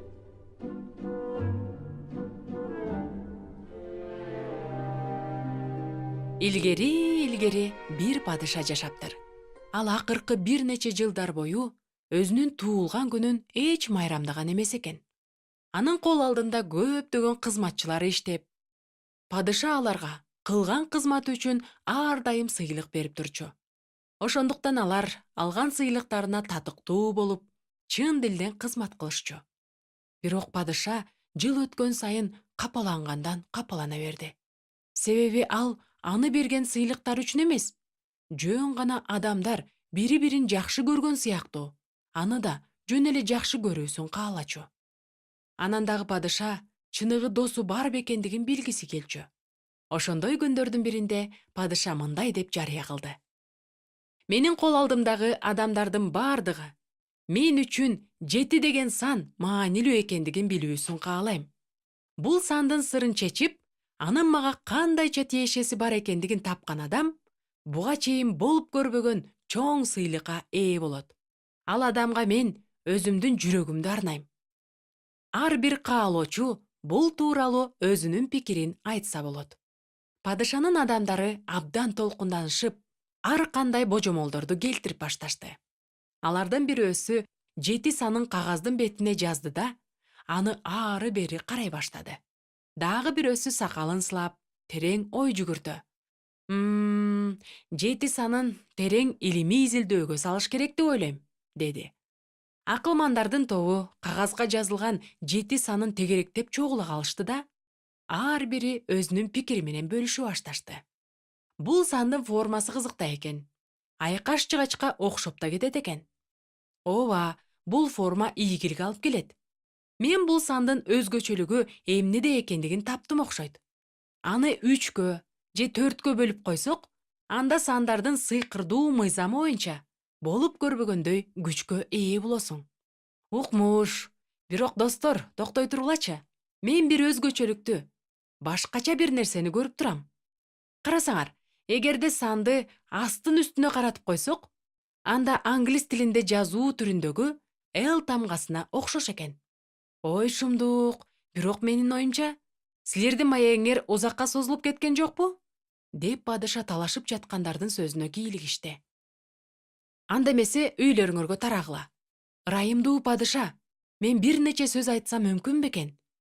Деп эч кимге билинбеген кызматчылардын бири падышага таазим кылды. Макул анда, сүйлө, бирок узакка эмес, деди падыша. Акылман кызматчыларынын ой жүгүртүүсүнө өкүнүп. Менимче эч шексиз, 7 саны биздин ырайымга толгон падышабыздын туулган күнү. Бул күндө майрам уюштуруу үчүн бир нерсе кылууга мага уруксат берүүңүздү суранат элем. Падыша сүйлөп жаткан кызматчысын карап жылмайып, мына, менин табышмагымдын жообу ушул. 7 саны чын эле мен үчүн көп нерсени билдирет. 7синде мен төрөлгөм. 7синде менин апам эне болгон. Атам болсо ата болгондугу үчүн эң бактылуу адам болгон. 7синде ата-энемдин ата-энелери бактылуу чоң ата, чоң эне, ата, эне болушкан. Жыл сайын 7си биз үчүн чоң майрам эле.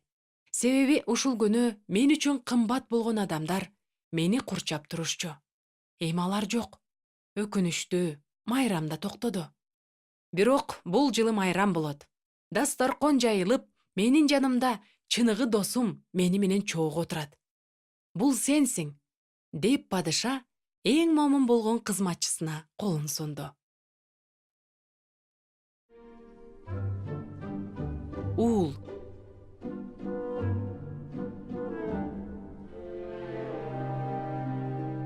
Апа, мен эшикке сейилдеп келсем болобу?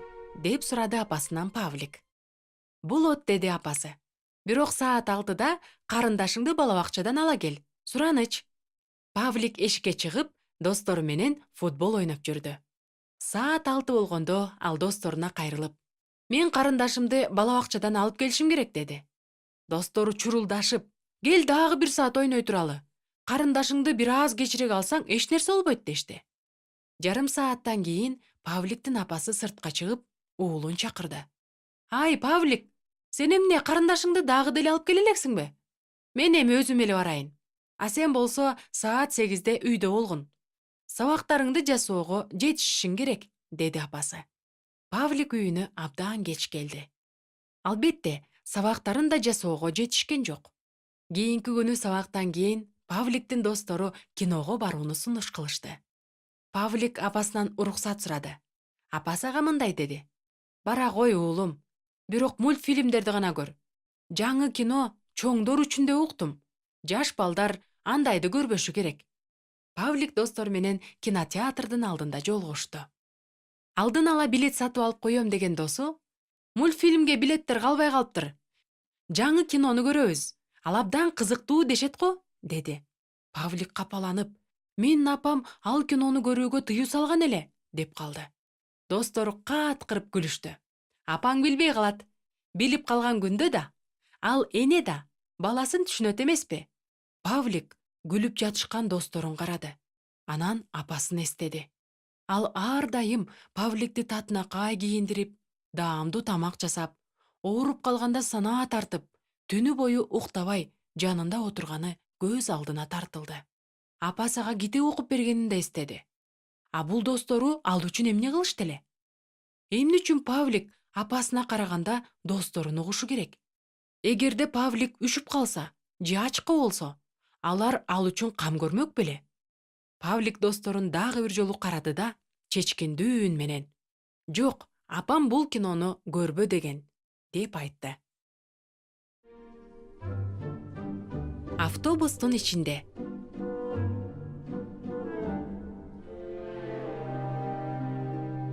Автобус токтоочу аялдамада бир кемпир турду. Бир маалда автобус да келип калды. Бирок анын эшиги кемпир турган жерден алысыраак болуп калды. Автобустун эшигине жетип, ага чыккыча кемпирге бир нече кадам таштоого туура келди. Муну карасаң акмак десе, киши кайсы жерде турганын көргөн жокпу? Жүргүнчүлөргө түшүү ыңгайлуу болсун үчүн жакыныраак токтосо болбойт беле? Деп кемпир автобуска күңкүлдөп жатып түштү. Автобустун ичинде адамдар аз эле. Бош орундуктар да көп болчу. Алдыңкы орундуктарда эки бала бир нерселер жөнүндө жандуу сүйлөшүп бара жатышкан. Алардын көңүлү сырттагы ары бери өткөн иномарка машинелерде эле. Кемпир аларга жакын келип: «Кеткиле бул жерден. Карасаңар, жазылып турат го. Каарыган жана майып адамдар үчүн деп. Кана, каарыган кемпирге орун бергиле. Азыркы жаштар улууларды эч сыйлашпайт. Аларды деги ким тарбиялайт? Акмактар, тентектер». Балдар тынчтанып калышты да, эч үндөбөстөн башка орундуктарга жылып алышты. Капысынан автобустун алдынан бир нерсе чыга калды эле, айдоочу тормозду баса салды. Баягы кемпир болсо силкинип барып, кармоочко урунуп калды.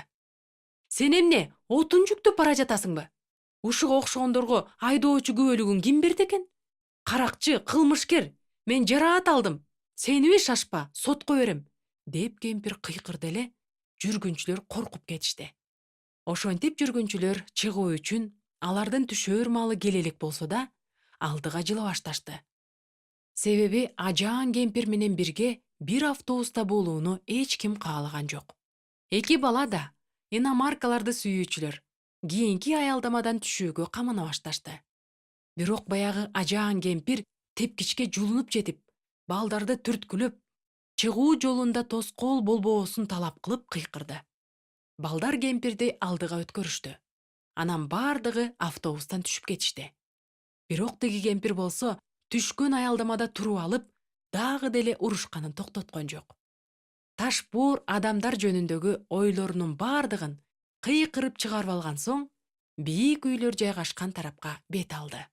Мунун бардыгына күбө болгон балдар унчукпастан аялдамада башка автобустун келишин күтүп жатышты. Мына, автобуста келе жатканы алыстан көрүндү. Ошол маалда аялдамага темтеңдеп дагы бир кемпир келди. Автобустун эшиктери ал кемпир турган жерден алысыраак ачылды. Анан кемпир автобуска түшүүгө шашылды. Эшикке жакындап калганда, ал эки баланы көрүп калды да, аларды алдыга өткөрүп мындай деди: «Силер жашсыңар да, өткүлө. Мен кыбырап чыккыча бир топ убакыт өтөт. Силерди кармагым келген жок». Балдар бири-бирин тиктешип, анан бир үн менен: «А биз сизге жардам беребиз», дешти. «Ой, рахмат балдарым», деди кемпир кубанган үн менен. «Аябай боорукер экенсиңер». Автобус ордунан жылды да, бир маалда капысынан токтой калды. Кемпир болсо кармоошту бекем кармап: «Ойгокуй, бир нерсе болду окшойт», деди толкундана. Анан айдоочуга кайрылып сурады: «Кандайсың, уулум? Эң негизгиси коркпо да кабатырланба. Карачы, шаардагы машинелердин көбүн. Азыркы күндөрдө айдоочу болуу жеңил иш эмес». Ошентип балдар чыгууга шашыла башташты. Кемпир да чыгууга камынып калды. Алар эшиктин алдына жакындап калышканда, кемпир балдарды карап: «Силер, балдарым, өтө бергиле. Мен эптеп түшкөнчө көп убакыт өтөт». Балдар бири-бирин карашып, кайрадан бир үн менен: «А биз сизге жардам беребиз», дешти. Үчөө автобустан түшкөндөн кийин кемпир балдарга: балдарым, силер жакшы балдар экенсиңер. Кудай силерди колдосун», деди. Бул балдар жыйындагы даңктоо хорунун репетициясына бара жатышкан эле. Жыйындан аларды хордун жетекчиси тосуп чыкты. Анан балдар ага автобуста жолуккан эки кемпир жөнүндө айтып беришти. Жакан жазган жакшы кабарда мындай сөздөр бар: «Ал, башкача айтканда, ыйса, чоңоюшу керек. А мен, адам, кичирейишим керек», деди хордун жетекчиси. Силерге жолуккан биринчи кемпир өмүр бою өзүнүн жеке кызыкчылыгын көздөп жашаган. Башкача айтканда, өзү чоңойгон. Ал эми экинчи кемпир өмүрүн ыйса машаякка арнап, ага орун бошотуп берген. Башкача айтканда, өзү кичирейген. Силер кандай адамдар менен ар дайым чогуу болгуңар келет эле? Ичинде ыйса чоңойгон адамдар менен, деп шектенбестен жооп беришти балдар. Чын эле, өзү жөнүндө гана ойлогон жана ыйса үчүн жүрөктөрүндө орун таба албаган адамдар бизге анча жага беришпейт. Торт.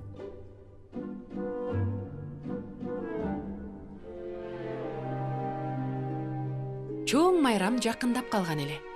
Апасы майрамдык тамактардын тизмесин алдын ала түзүп, жана керектүү азык түлүктүн эң мыктыларын сатып алып койгон эле. Ал конокторго сюрприз катары торт жасоону чечти. Тортту жасоо үчүн ал жумуртка, каймак май, коютулган сүт, шекер, ванилин, шабдаалы, ананас, анан дагы даам берүү үчүн ликер да сатып алып койду. Уктардын алдында апасы кызына кайрылып мындай деди: Ох, эртең аябай көп жумуш бар. Бардыгын өз убагында кылууга жетишсем экен. Кийинки күнү үйдөгүлөрдүн бардыгы уктап жаткан кезде кызы абдан эрте турду. Ал апасын кубандырууну чечти. Өз алдынча жумуртка кууруп, куймак жасады. Мөмөлөрдөн салат даярдап, коютулган сүткө ванилин жана ликер кошуп крем жасады. Апасы ойгонду. Анан ордунан туруп, бетин жууду да ашканага кирди. «Сюрприз!» деп кызы бактылуу үн менен кыйкырып тосуп алды да, даярдалган дасторконду көрсөттү. Апасы болсо отургучка отуруп, башын чайкап, оор үшкүрүндү. Ал таптакыр жылмайгысы келген жок. Себеби кызы даярдаган сюрприз аны кубандырган жок. «Эмне кылмакчыбыз эми?» деди апасы. «Азыр экөөбүз дүкөнгө барабыз. Даярдан». Апасы менен кызы жакынкы дүкөндөрдү кыдырышып, бир нече кезектерден өтүп, үйгө оор баштыктарды көтөрүп келишти. Анан үйгө келгенде апасы мындай деди: «Акчаны мен ойлогондон 2 эсе көп сарптадык. Мына ошондуктан келе жаткан жумада мен сага мектептеги тамак үчүн акча бере албайм». «Апа, майрам болбойбу?» «Майрам болот, торт дагы болот. Бүгүн сатып алган азык-түлүктөр торт үчүн эле да». Майрам көңүлдүү өтүп бүткөн соң, кечинде уктар маалда кызы ыйык китепти окуп жатты. Апасы болсо дивандын четинде унчукпастан отурган. Кызы апасын карап: «Жерде жамандык кайдан пайда болгон? Анткени бардык адамдар боорукер болууга жана жакшы иштерди кылууга ар дайым умтулушат эмеспи?» деп сурады. Апасы чарчаган жүз менен жылмайып кызын карады да: «Сен Эйден багындагы окуяны окудуңбу?» деп сурады. «Ооба, жакшылык менен жамандыкты билдирүүчү дарак жөнүндө да окудум. Эмне үчүн Кудай жамандыкты бейишке калтырып койду эле? Бейиште жамандык болгон эмес да. Кандайча? Бул дарак жамандыктын жана жакшылыктын дарагы эмес. Жамандык менен жакшылыкты таанытып билдирүүчү дарак эле. Адам жамандык эмне экендигин жана жакшылык деген эмне экендигин таанып билиши керек эле. Бул нерсе биринчи адамдан бери уланып келет. Көпчүлүк учурда жаман көрүнгөн нерсе жакшы болуп чыгат. Анан тескерисинче, биз жакшы деп эсептеген нерселер эң чоң жамандык болуп калат. Ай, апа, адам Кудайга тил алчаак болбогондугу үчүн ал аябай капа болгон тура. Азаматсың, муну өзүң түшүндүң. Бирок мен түшүнбөй турам. Эмне үчүн адам муну кылды? Өз алдынча бир нерсе кылып көрүүнү чечти да. Муну айтып жатып апасы кызына жылмайды да, көздөрүн алайтып койду. Кызы терең үшкүрүнүп: «Мага окшош турбайбы? Мен да тортко дайындалган азыктарды колдонуп койдум го, Азаматсың кызым, муну да өзүң түшүндүң». Фёдор жана коёндор.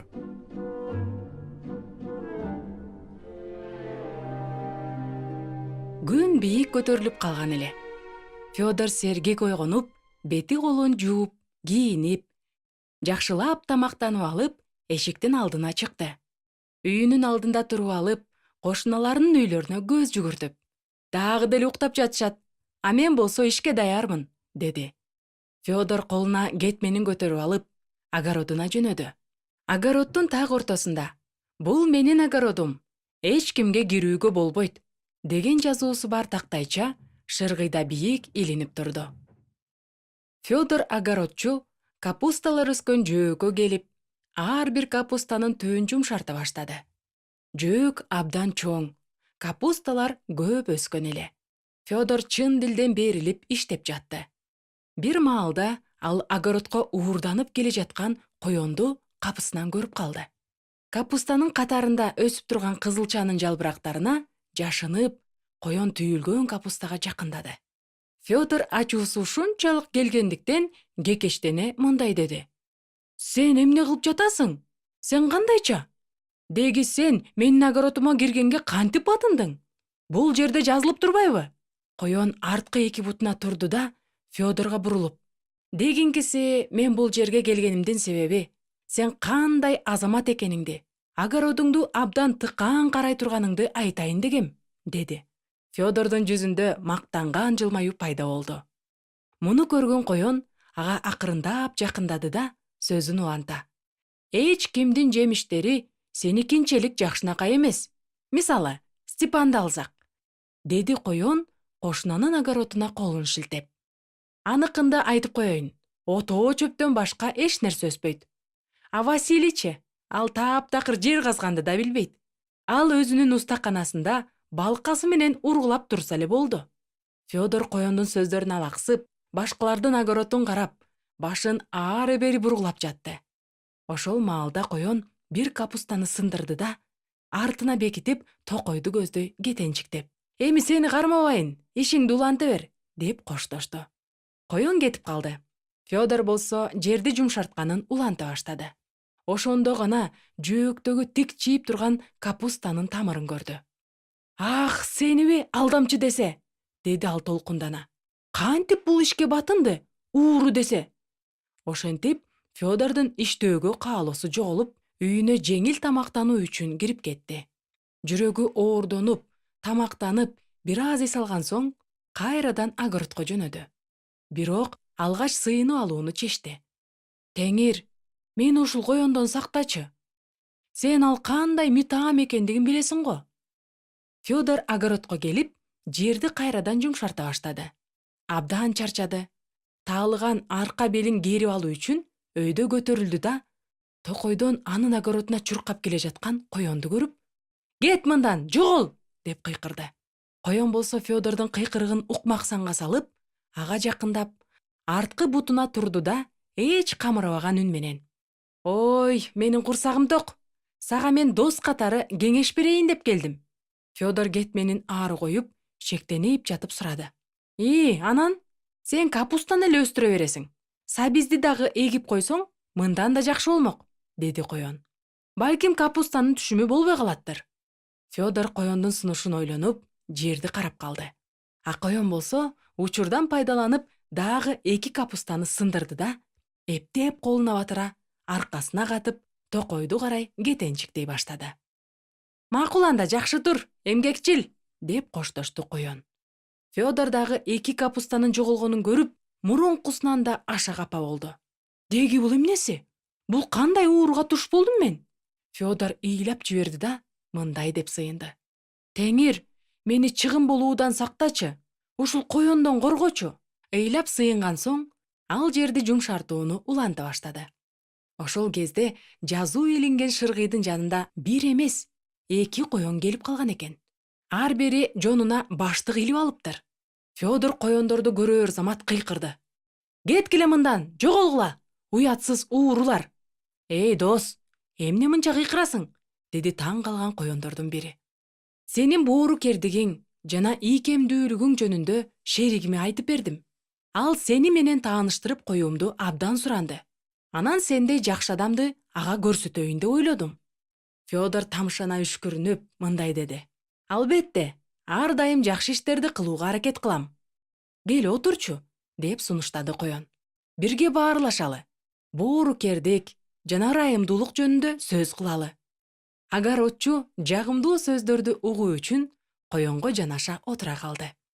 Алар сүйлөшүп жаткан мезгилде башка коен эч шашпастан көлөмдүү баштыгына капустаны биринин артынан бирин сала баштады. Азыр жакшы адамдар аз калды, деп жатты сөзгө чечен коен. Мисалы, сенин кошунаң Иванды алсак, ал деле аракетчилдей көрүнөт, бирок эмне үчүн огородун сайып алгыч зым менен коруп койгон. А Степанчы огород эмей эле байыркы кылымдагы сепили болгонсуп, узун казыктардан кашаа куруп алган. А Василий жөнүндө айтып деле кереги жок. Анын огороду ушунчалык каралбай калгандыктан, отоо чөптөн башка эч нерсе өспөйт. Эми биз кетели. Маазмундуу маек үчүн сага рахмат. Болуп туранда дагы көрүшөбүз, деди коен. Анын досу токойго жакындап калганын көрүп. Федор уккан сөздөр тууралуу ойлонуп, дагы бир саам отурду. Анан колуна кетменин алып турду да, албетте, жөөктөн дагы 5 капуста жок экендигин байкады. Ал ушунчалык капы болуп, өксү ыйлагандыктан кошунасы Степанга анын ыйы угулду. Ал Фёдорду карап: «Эй, Фёдор, эмне мынча ыйлап жатасың?» деп сурады. «Кудай менин сыйынууларымды укпай жатат. Ал мени таштап койду». «Андай болушу мүмкүн эмес», деп таң калды Степан. «Ошондой. Андан мени коёндон коргоосун суранып жатам. Эми карасаң, капусталарым кайрадан сынып жатат». Степан кошунасынын жарымы бош калган жөөктөрүн карап сурады: «А сен өзүң коёндон коргонуу үчүн эмне кылдың?» Фёдор таарына түштү да: «Мен шыргыйга такта илип койбодумбу? Анда огород меники экендиги жазылган», деди. Степан башын чайкап: «Кандай коргонсоң, ошону аласың», деди да кетип калды. А Фёдор болсо сыйынганын улантты: «Теңир, мага эч ким жардам берүүнү каалабайт. Мени бул коёндордон коргочу». Аквариум.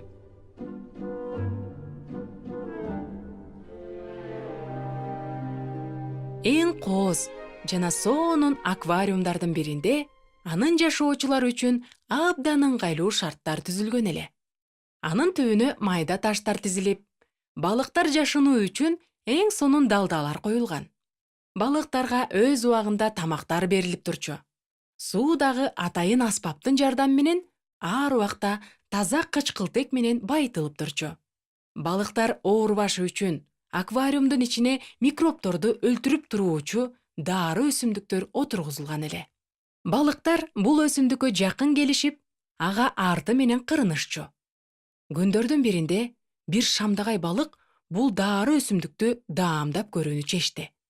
Ал бир тиштеп жеп көрүп, жуткандан кийин анын көңүлү ачыла түштү. Анан көңүлдүү балык курдаштарын чакырып келди да, бардыгы чогуу дары өсүмдүктүн жалбырактарын биринин артынан бирин жабыла кемире башташты. Алардын да көңүлдөрү ачылды. Бирок балыктардын шайыр көңүлү көп куузаган жок. Себеби алардын ортосунда талаш чыгып, бири-бирин дары өсүмдүккө жакындатпай түрткүлөй башташты. Башаламандыктан пайдаланып, дагы бир шамдагай балык өсүмдүктүн бир жалбырагын жутуп алды да өз үйүнө кирип кетти. Ал тапкан олжосун таштын астына жакшылап бастырып койду.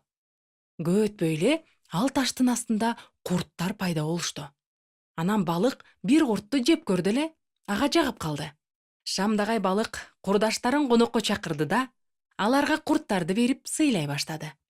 Соргок балыктар тамакты жешип, мактап жатышты.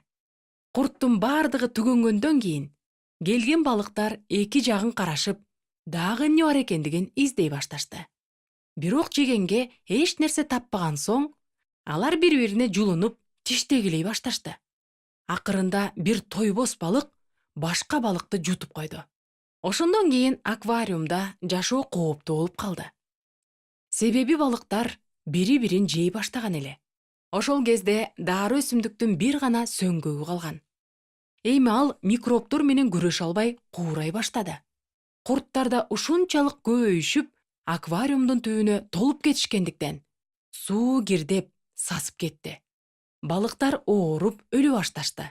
Бир нече балыктар гана болуп жаткан акылсыздыктан алыс болуп, өздөрүнүн үйлөрүнө бекинип алышты. Бир күнү аквариумдун кожоюну кичинекей торчон алып, аны менен үйлөрүндө бекинип отурушкан балыктарды алып чыгып, аларды таза суусу бар банкага салды да, аквариумдагы сууну оорулуу балыктары менен бирге төгүп таштады. Ал аквариумду кайрадан жууп, тазалап, кургатууга, анын түбүнө таштарды тизип чыгууга туура келди. Андан кийин ичине таза суу куйду. Бардыгы жаңыланып бүткөн соң, банкадагы тил алчаак, жакшы балыктарды аквариумга кайрадан салды. Аквариумдун ичинде көңүлдүү жана бактылуу жашоо кайрадан башталды. Балыктар күндөн күнгө көбөйүп жатышты. Күндөрдүн биринде аквариумдун кожоюну балыктардын бири дары өсүмдүктүн жалбырагын үзүп жеп алганын байкап калды. Ал ошол замат колуна торчосун алып, балыкты кармап чыкты да, аны ыргытып жиберди. Ал эмне кылып жатат? Деди балыктардын бири нааразы болуп. Бул кандай мыкаачылык? Дагы башка күнү бир балык таштын алдына тамагын жашырып койду. Аквариумдун ээси муну көрөр замат торчун алды да балыкты кармап чыгып, аны аквариумдан ыргытып жиберди. Биздин кожоюнубуз өтө коркунучтуу экен, деп бул жолу бир нече балыктар кыжырданышты. Ал ким үчүн коркунучтуу? Деп сурады эң жалтыраган балыктардын бири. Бул алтын балыкты бардыгы жакшы билишчү. Анткени ал мурунку аквариумдун жок кылынганына чейин эле бул жерде жашап келген эле. Кээ бир балыктар ага кулак салышты. Кээ бирлери болсо анын сөздөрүнө кайдыгер болушту. Биздин кожоюнубуз, деди алтын балык уулуна. Бир гана тил албастарга коркунучтуу көрүнөт. Ар дайым туура иш кыл. Эмне кылуу керектигин жана эмне кылбоо керектигин билип жүр. Ошондо гана кожоюн сен үчүн коркунучтуу болбойт. Коркунучтар.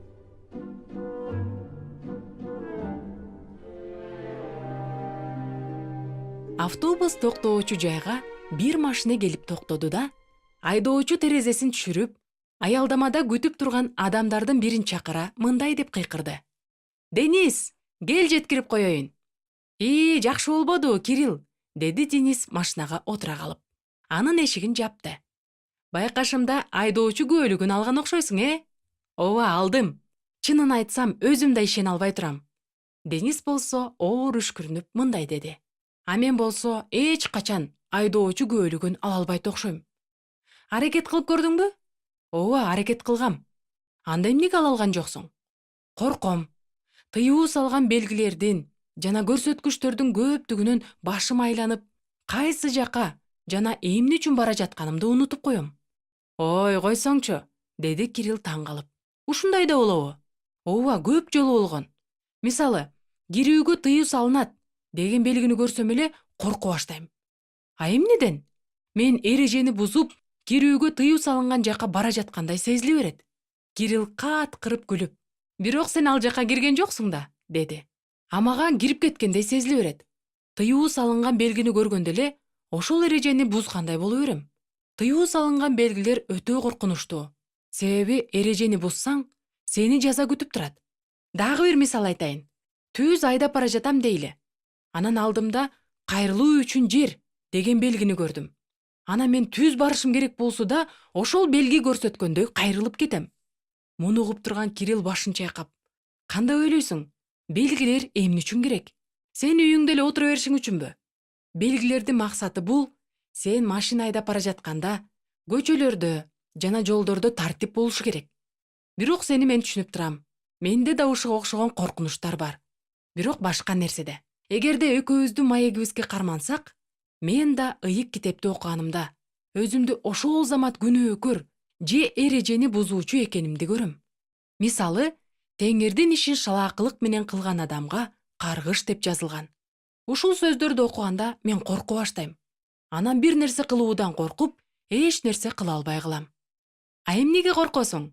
Деп бул жолу Денис таң калып сурады. Менин билишимче, сен ар бир ишке олуттуу мамиле кыласың. Кирилл досунун түшүнбөй жатканына өкүнө карап мындай деди. Мунун эмнеси түшүнүксүз? Эгерде айтылып жатса, анда ал сөз мен үчүн айтылып жатат да. Ошондой кылба деп айтылып жатса, сен кылган жоксуң да, азаматсың. Кирилл жакшылап түшүндүрүүнү каалап, сага кантип түшүндүрсөм? Мына, мисалы, мен жугач уста болуп иштегим келет дейли. А ыйык китепте жер иштеткен дыйкан адам жөнүндө окудум. Анан менде да бардыгы туура болсун үчүн дыйкан болууну тандашым керек деп ойлоно баштайм. Ошентип тыюу салуулар жөнүндө окуп жатып кыйналып кетем, деди. Денис менен Кирилл бир нече светофордон өткүчө үндөбөй барышты. Жол катары тыюу салуу, эскертүү жана буйрук берүү сыяктуу көптөгөн белгилерди да көрүштү. Билесиңби, Кирилл, деди Денис тынчтыкты буза. Мына азыр экөөбүз сүйлөштүк го. Эми мен эч кандай белгилерден коркпогондой болуп, машина айдаганды үйрөнөм деп чечтим. А мен ыйык китепти окууну үйрөткөн сабакка барам да, эч нерседен коркпой жашашым үчүн аны окууну үйрөнөм деп чечтим. Алтын жүрөк.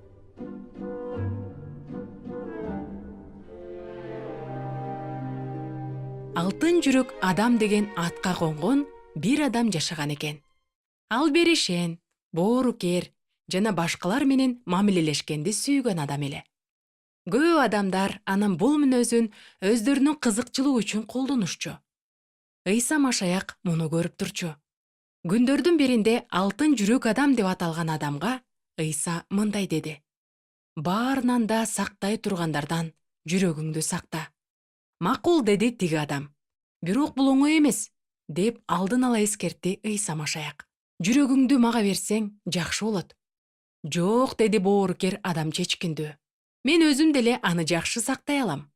Алтын жүрөк адам боорукер эле эмес, акылдуу да болгондуктан, адамдар анын боорукердигин өздөрүнүн кызыкчылыгы үчүн колдонушпасын деп, алар менен мамилелешүүнү токтотууну чечти. Ошентип бир нече жылдар өттү. Алтын жүрөк жалгыздыктан кыйнала баштады.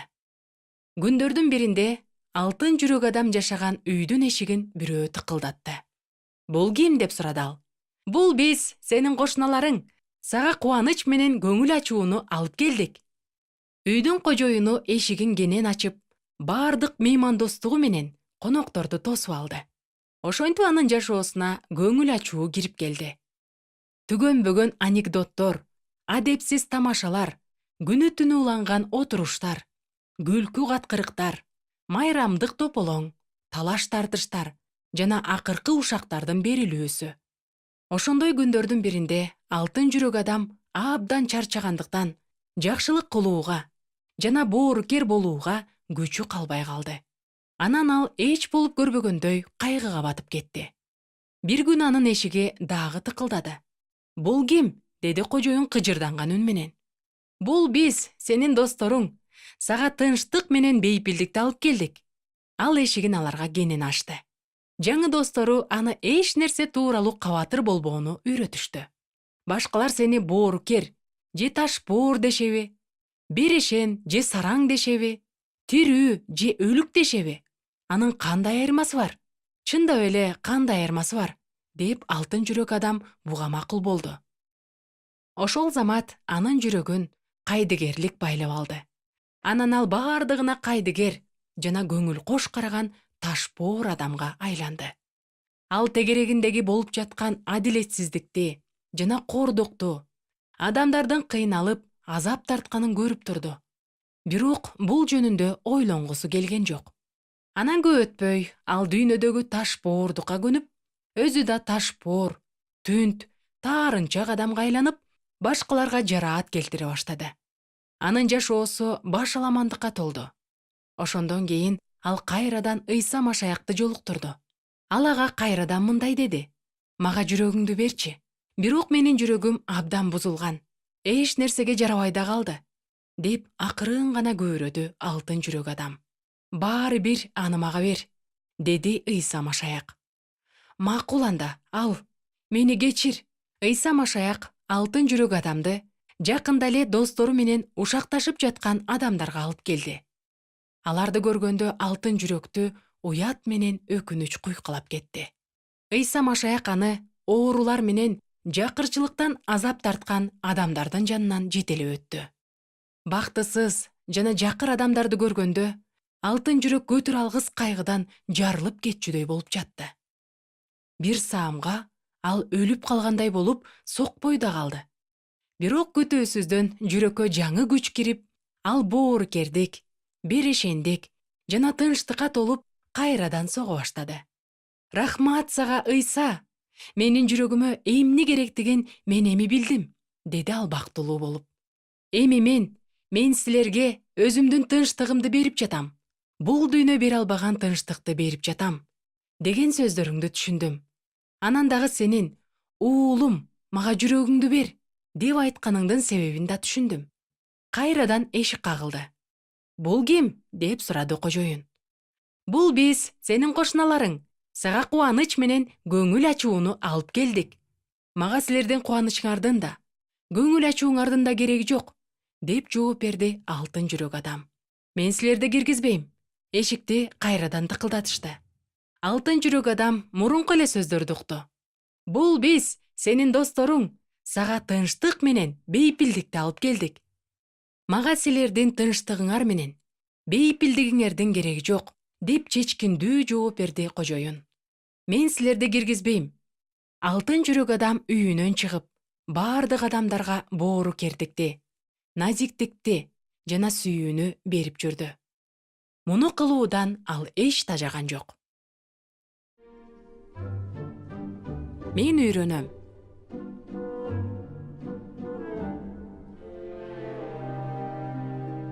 Петя чала ушталган калем менен сүрөт боеп отурду.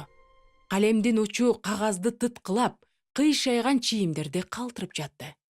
Петянын жанында анын кичине иниси трансформер менен ойноп отурган эле.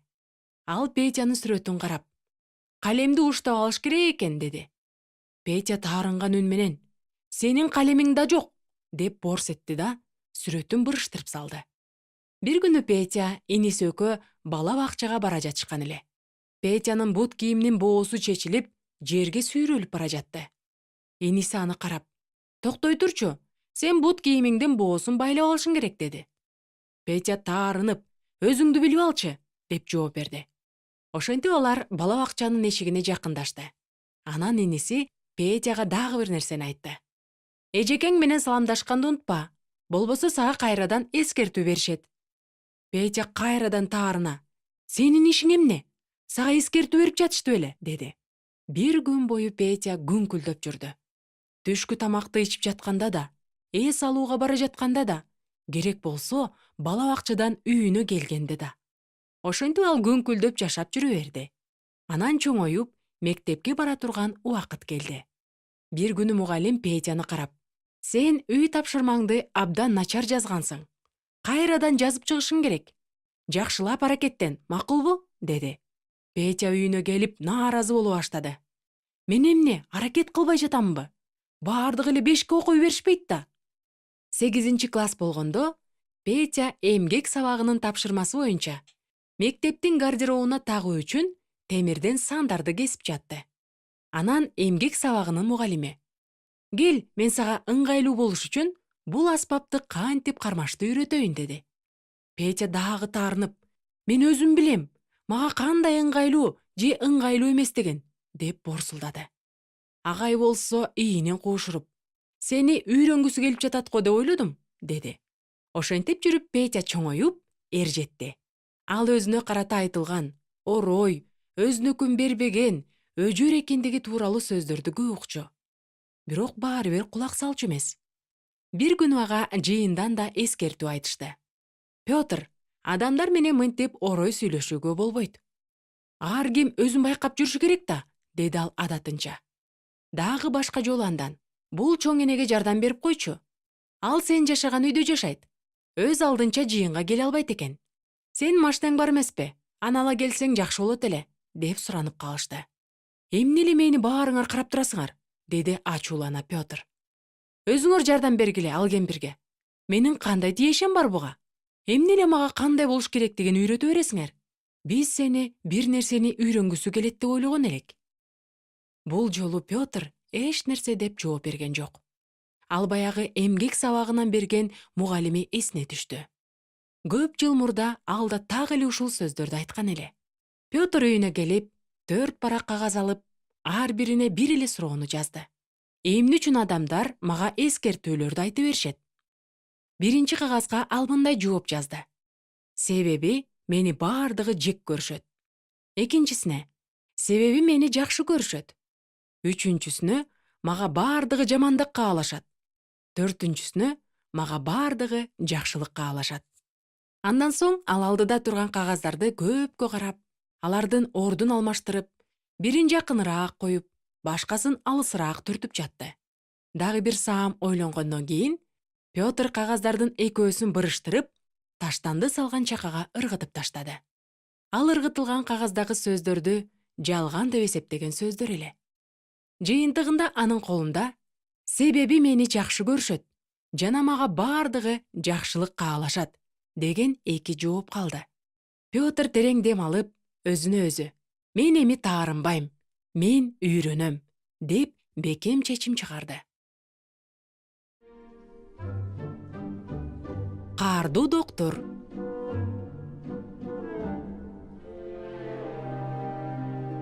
Миша бетин колу менен басып, жашка толгон көздөрү менен атасына жакын келип, жалооруп карап, менин тишим ооруп жатат деди. Андай болсо тиш доктурга барышыбыз керек, деди атасы кабатырлана. Ата уул тезинен камынып тиш доктурга жөнөштү. Тиш доктур Мишаны абдан сыпайылуу тосуп алды да, креслого отургузуп, оозун чоң ачышын суранды. Миша доктурдун айтканын тил алчаактык менен аткарып оозун ачты.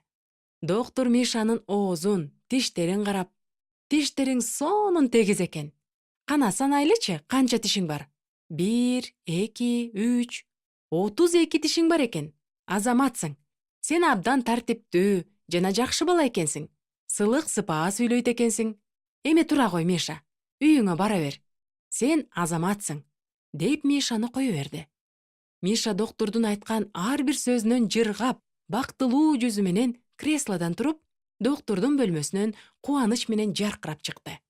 Атасы дагы деле тынчсыздана. Уулум, кандайсың? Деди. Ушунчалык жакшы тиш доктур экен, ата, деп жооп берди Миша. Ал абдан боорукер, мага жагымдуу гана сөздөрдү айтып жатты. А тишиң кандай?